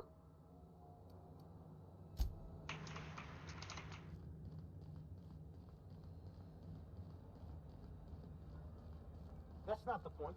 This halfwit just knocked out one of my workers. Yeah, with a tossball stick. I heard you the first time. There weren't any witnesses. No witnesses? He's not even denying it. Jackass had it coming. Hey, no offense, but I don't think this walking salt tuna can's gonna appreciate you interrupting. Keep talking, Millstone. See what happens. Now's not a good time. I'm dealing with a problem here. So, go space yourself. Problem solved. You must really want a truncheon through your teeth.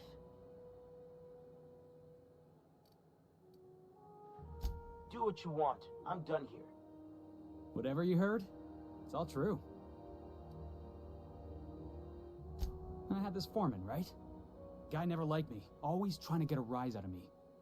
But I keep my chin up, right? Be the bigger man, I tell myself. He's a Spacer's chosen man, though. So when the Chosen beat my Rangers the other night, my foreman comes swaggering up with his head full of boasting.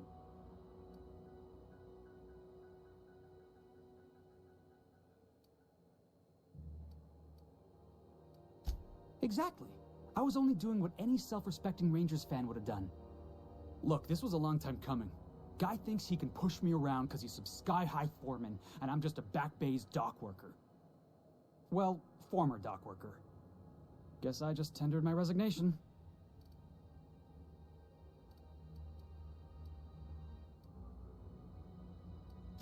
Enjoy my freedom. Scrounged together enough bits for a 0G. Other than that, can't say as I do. Hey, Not for nothing.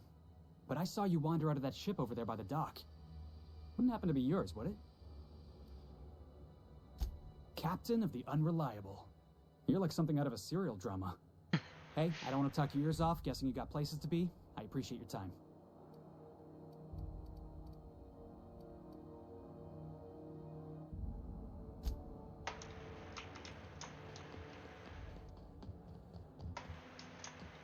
Customs and inspection, right this way.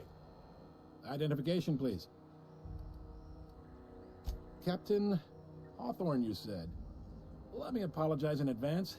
I'm about to ruin your day. According to your ship's record, you've been flagged by the board. Your ship will be impounded until such a time as they see fit to lift it. But we've hardly been out of Edgewater long enough to get in trouble. Now, hold on. This isn't the end of the world. Probably. You'll want to take it up with Udom Bedford, our board representative here on Groundbreaker. His office is located along the starboard wall of the promenade. Shines like a Byzantium commode. You can't miss it. Access to that information is above my pay grade, and I've turned down 3 promotions, so it stays that way. I shouldn't be mentioning it, but what the hell? This here, impounding your ship, it doesn't happen much. The board knows we don't take kindly to their interfering in our operations. If I had to take a guess as to why, you must have riled up someone important. You take the starch out of them, well, you won't hear any complaints from me. Oh, and if you're headed that way, would you mind doing me a favor? Wanda Dorset over in sickbay, tell her the shipment's not in yet. It's not coming in anytime soon, and if she'd be so obliged to get off my ass about it. Much appreciated. Is there anything else I can help you with? The fence. You'll find her in the rest and go, on your left when you enter the promenade. Make sure you bring an empty belly.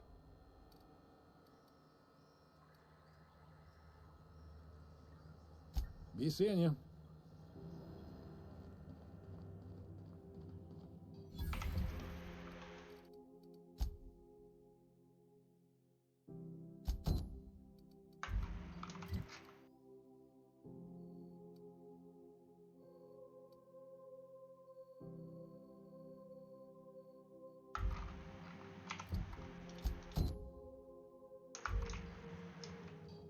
I picked up this weird signal the other day. It was coming from Monarch.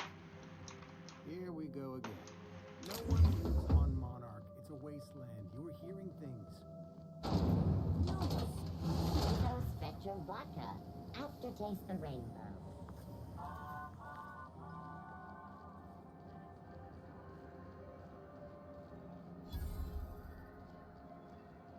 I know she's in there, Mfuru. You can't keep me out of there. Please don't make a scene, Dr. Fenhill. Something I can help you with?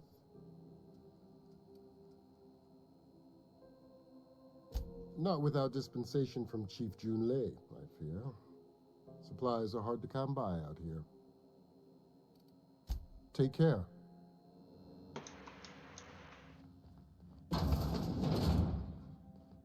Can't say I've seen you before. I take it you're a freighter captain? If you're here to better yourself, you'll have to wait. We're having a spot of trouble with our delivery service.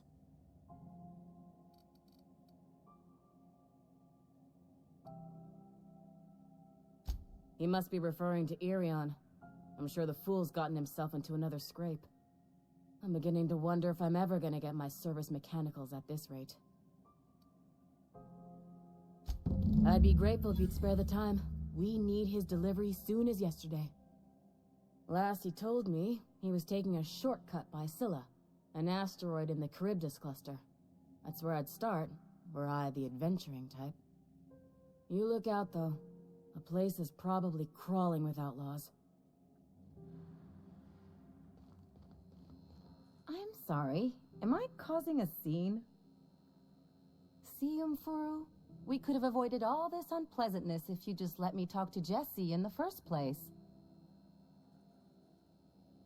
Let me get one thing straight.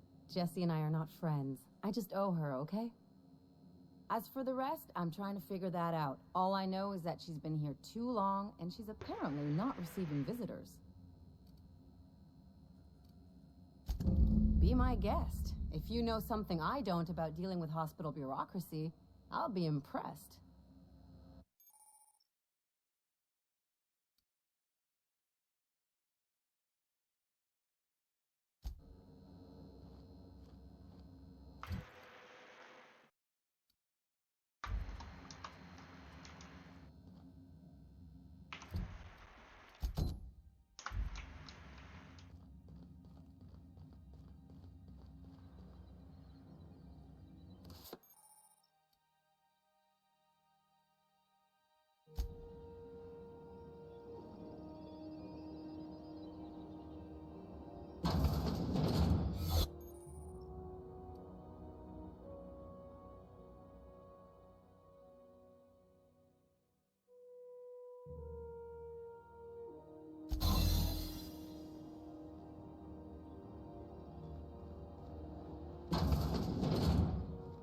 You ever wonder if maybe folks keep doors closed for a reason? For the last ratted on rotten time, leave me in peace!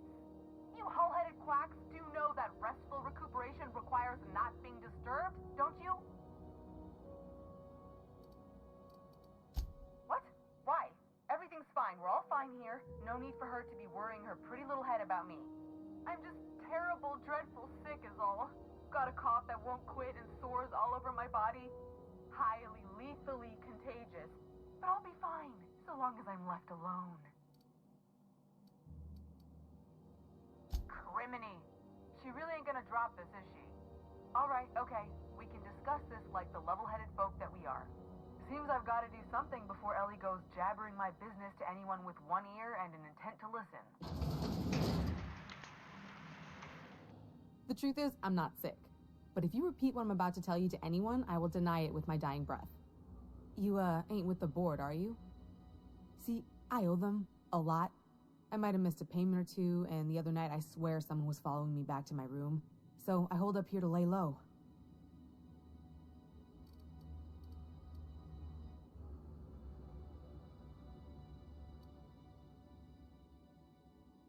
Udon Bedford's the board guy on the station. He'd know how I stand with them. If you can square things for me, I'd owe you one even bigger than Ellie owes me. What? No, I didn't do anything. I'm a law-abiding denizen of this ship, I swear.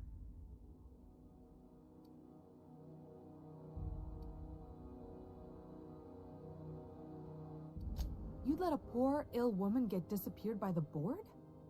Awfully cold-blooded of you. Though I admire your backbone. Alright, I'll fess this part up too, if it means you'll help me. I'm a thief. I specialize in particularly high-end and historically valuable items. 3 weeks back, I caught rumor that the Blood Tier diamond, last worn by an heiress on the Lost Hope, had surfaced for the first time in 70 years.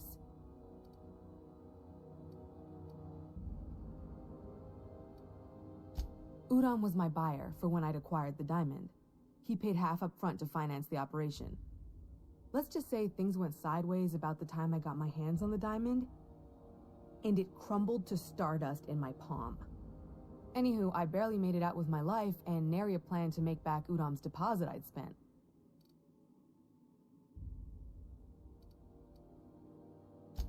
Thanks for helping me with the board.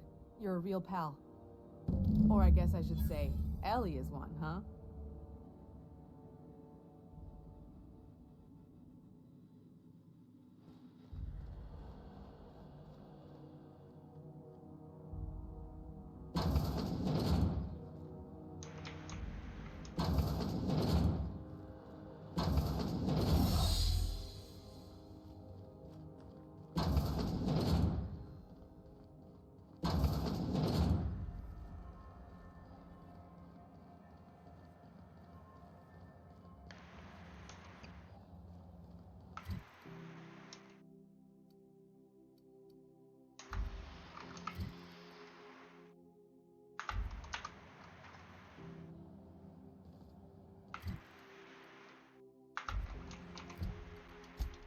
Go back to Byzantium, you gold-plated bastards.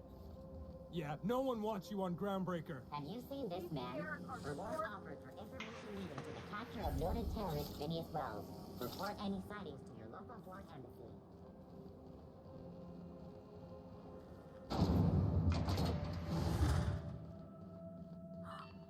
Those XF-411s? And an old Yakita 37? You think they'd let me peek at the power plant? Junlei Tennyson. I'm captain around here, but chief to my friends. Hope you don't mind the formal introduction. Groundbreaker doesn't see many visitors.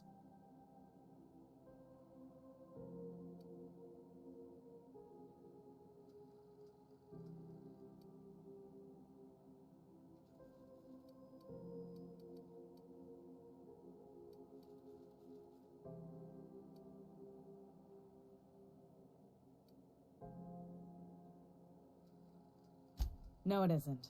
It's a mess. But it's my mess, so I'll take the compliment. Just so we understand each other, I'm the final word on the ship. The Mardits, the crew, the engineers, their family. I hope there won't be any problems while you're visiting.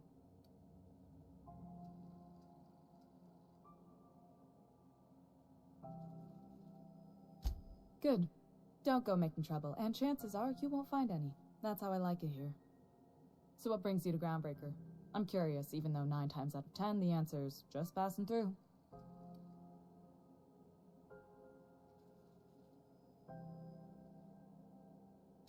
Interesting. The powers that be paint an ugly picture of Monarch. Critters and such. Maybe someone in the promenade can get you the right weapon for the job. We see a lot of the same faces coming and going.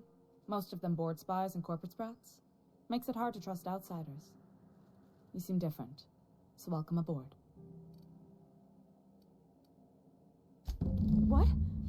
I didn't think you just... Parvati, is it? That's a lovely name. What can I do for you? I was just thinking, I haven't got much experience working with actual, real spaceships, Miss Junlei. Chief Junlei.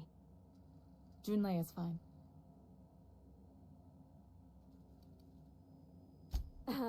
Okay. Since you run a whole space station, I was wondering if... Well, maybe you could teach me some things. I could message you later, maybe? I'd be happy to make the time, Parvati. You can ask me anything.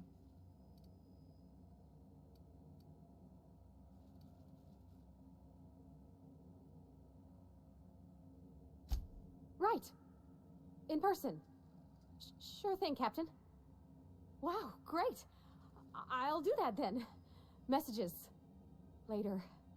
Oh, your name's pretty too. I should have said... Sorry. I like it. Honest. Sorry.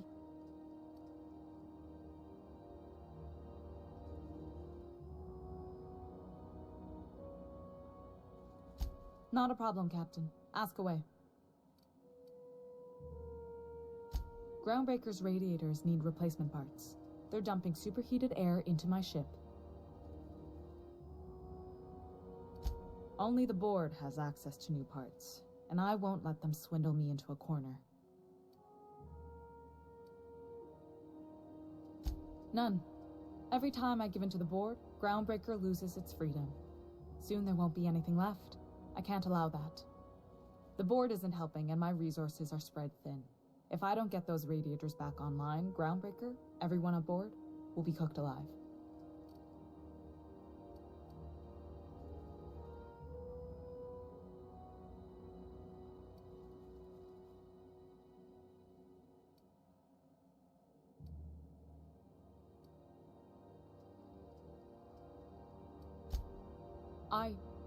We'd be grateful for your assistance. According to my grandmother's old schematics, the parts we need should be in the back bays.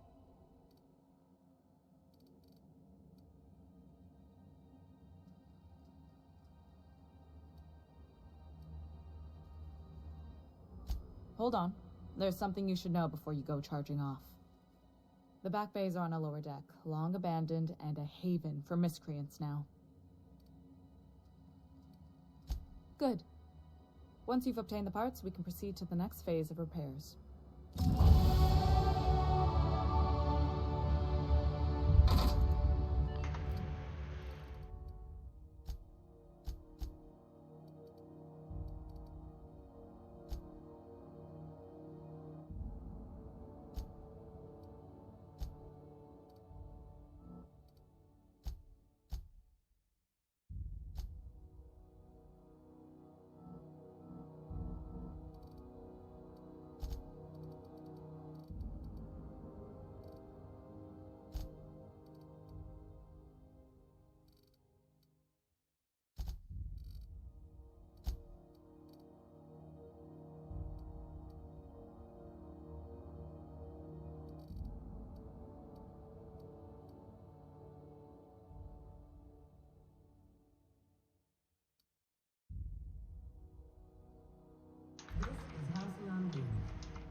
hang in the back and try not to touch anything.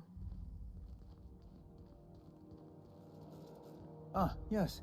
Wheeler messaged me you were coming. He must be the captain of the Unreliable, a vessel that used to be helmed by one Alex Hawthorne. And you are not he. Has something happened to my favorite scruffy freelancer?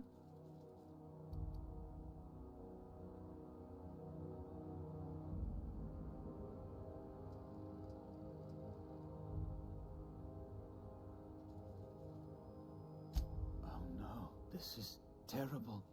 My dear friend, what devilry is this? In whose miserable fever dream am I trapped?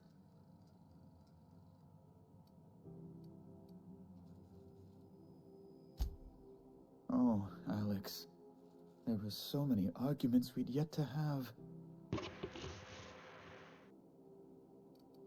He was my dearest friend. My only friend. You have his ship, you must know. That picture of us on the promenade, me hugging him, him wincing. I keep a copy beside my bed. Did he?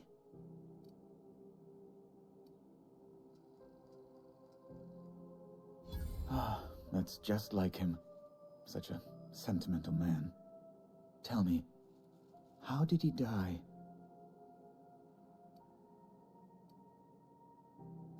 Oh, awful business that. But why? How? No. Best not to ask after the gory details.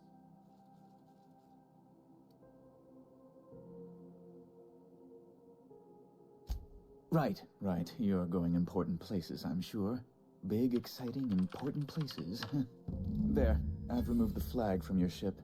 I'm terribly sorry for the inconvenience. However, before you go, Alex promised to tell me the location of Phineas Wells. I'm sure you've seen his wanted posters all over the colony. Did Alex tell you where Wells might be? Anything at all?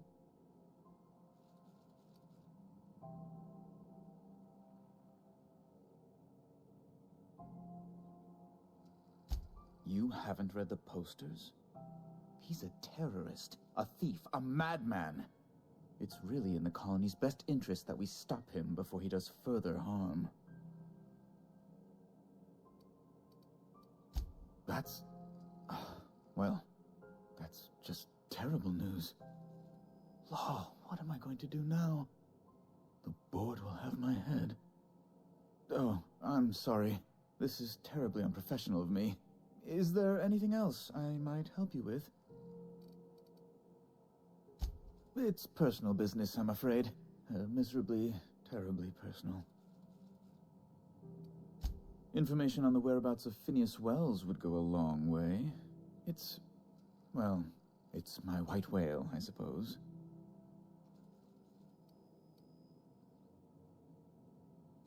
It's fine, really. It's perfectly fine. I understand. Now, if you've nothing else, please see yourself out. I'd like to drown myself in work.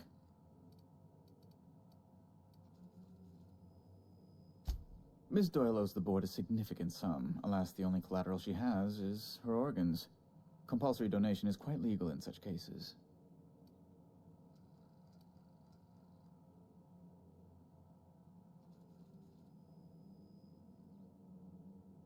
That's not unreasonable. I guess it's better than losing your organs, but I don't know, Captain. It just doesn't seem right. Miss Doyle is deeply in debt, and the board has every right to do whatever they like to recoup that debt. What guarantee do I have that she'll agree to the terms you negotiate?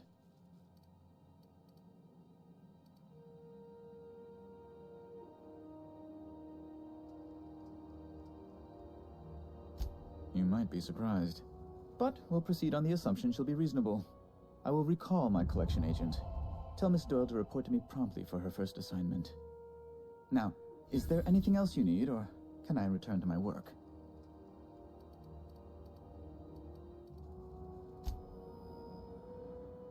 Where are we headed?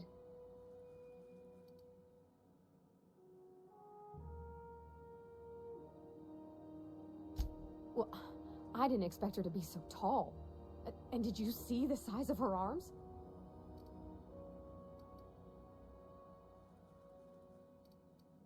What? No. Maybe? I don't... It's like somebody reached into my head and pulled out what I didn't know I wanted. You know how hard it is to find anybody who likes working with tools in a little town like Edgewater?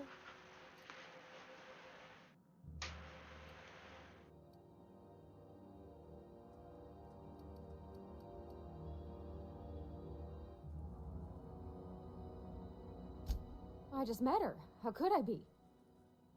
Alls I know is, I want to talk with her more. Did you see how everybody on Groundbreaker listens to Junlei? She's just, here's how to fix it. And they trust her. It's just, she's calm and knows what to do. I wish I was half so confident.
Sorry about the heat.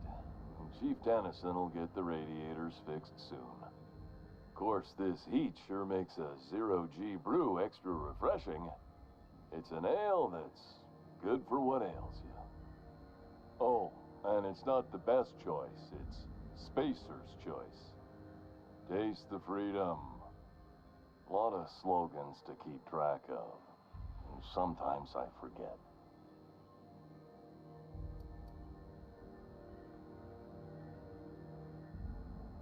Have a look.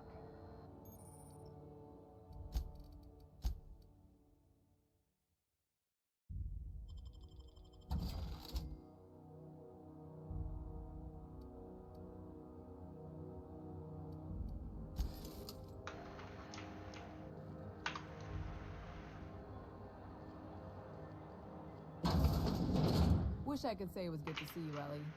At least you finally got your chance to square our debt. That ought to make you smile for once, huh? Nothing makes me happier than being even.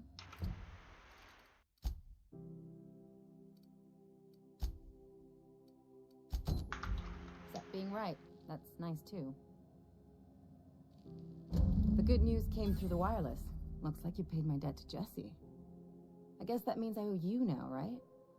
Tell you what, I'm a little short on bits at the moment, but I'm a decent scrapper and a better-than-average sawbones. If you're looking for a medic, I can work my debt off.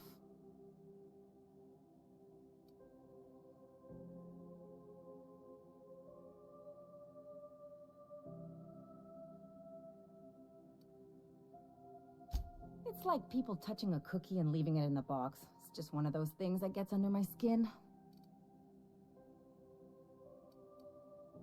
You won't be sorry. Or if you are, just add it to my debt and we'll figure something out. Welcome to the crew, Miss Ellie. We're real happy to have you.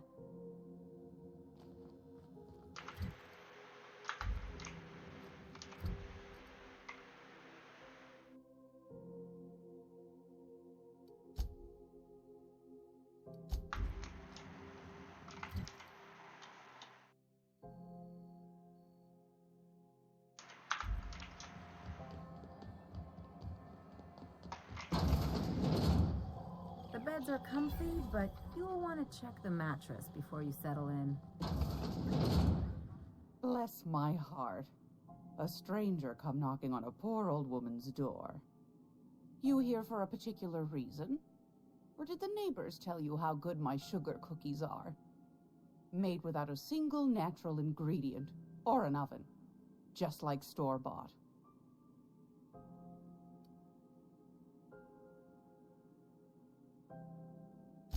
Those have been the height of illegality since Stellar Bay turned their noses up at the board. You and I could be thrown to the void just for discussing such a transaction. Lucky for us, Groundbreaker's a free port. We're outside of the board's control. For the time being, at least. Now, I only have the one nav key. And they're hard to come by these days. It won't be cheap. If you find yourself lacking in the bits, I might have an opportunity you'd be interested in.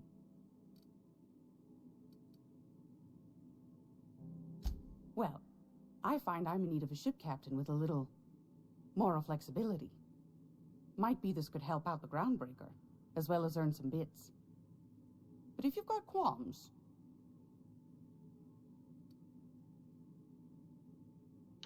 Do you know Edna, over in engineering?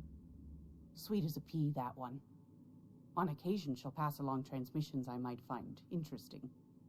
She sent me a recording of a distress signal she'd scraped from the Groundbreaker's comm array. Curious thing is, it came from an outpost called Roseway. And Auntie Cleo abandoned that place years ago.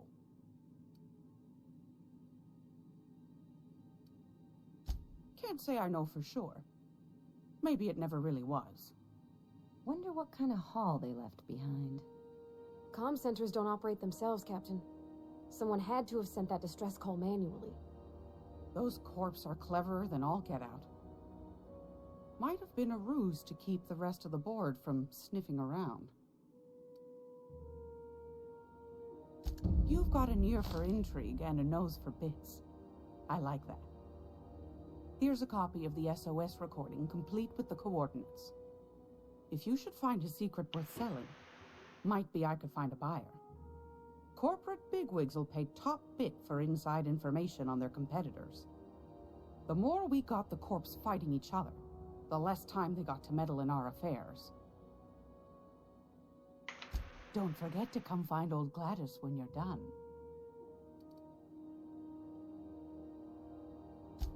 Anytime, sweetheart. You know where to find me. Here, take a candy with you.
CNT, I can't believe it's not forced. It's unbelievable how good it is.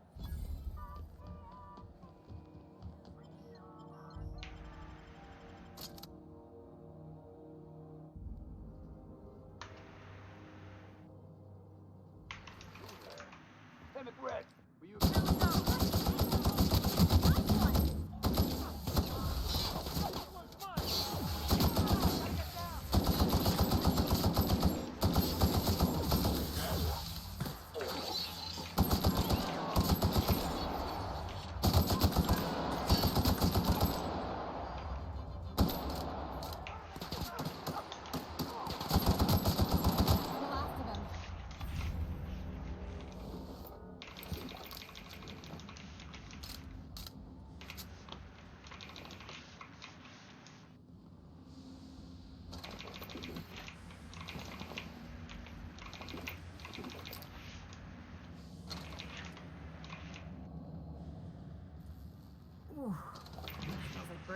and bad hygiene.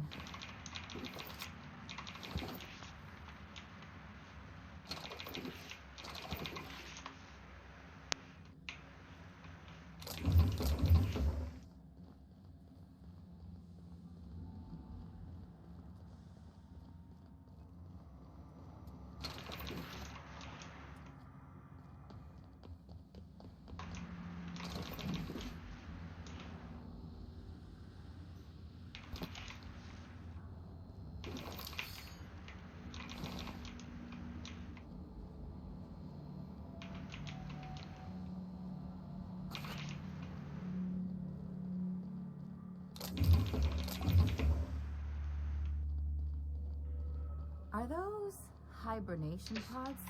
And I thought my bunk was small.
Is everyone?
Get out of here before we join whoever that was on the grill.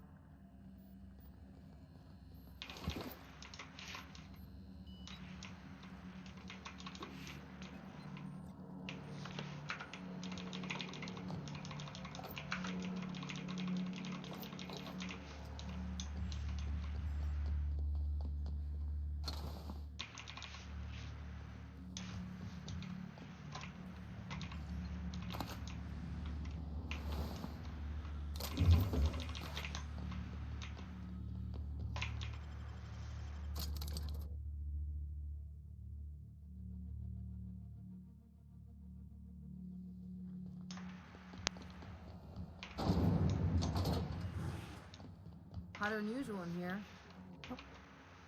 You've returned, and in one piece. Color me impressed.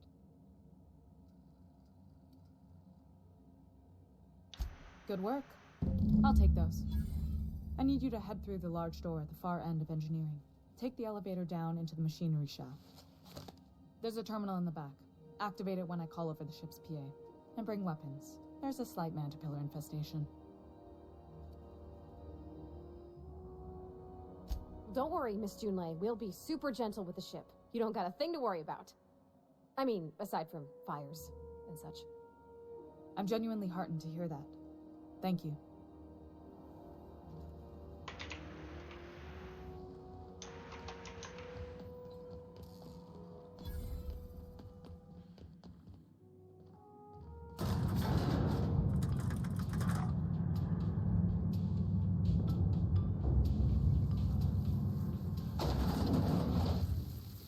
The controls are on the back of the machinery shaft area. Clear of the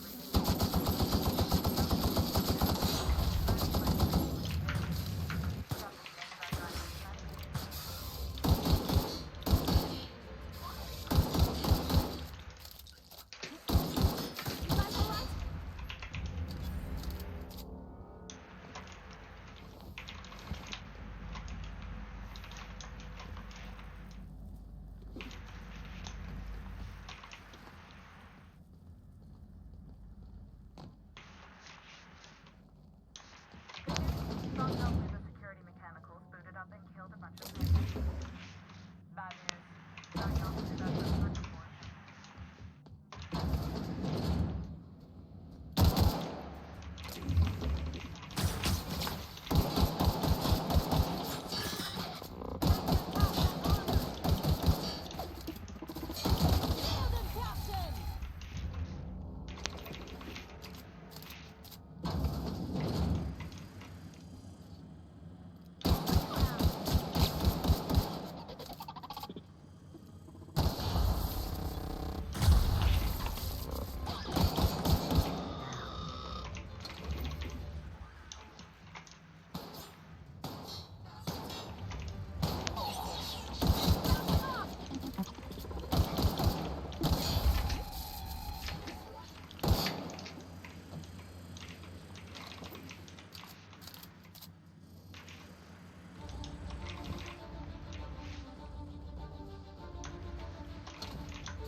Don't know what's up? Just look for a command and cycle dropper.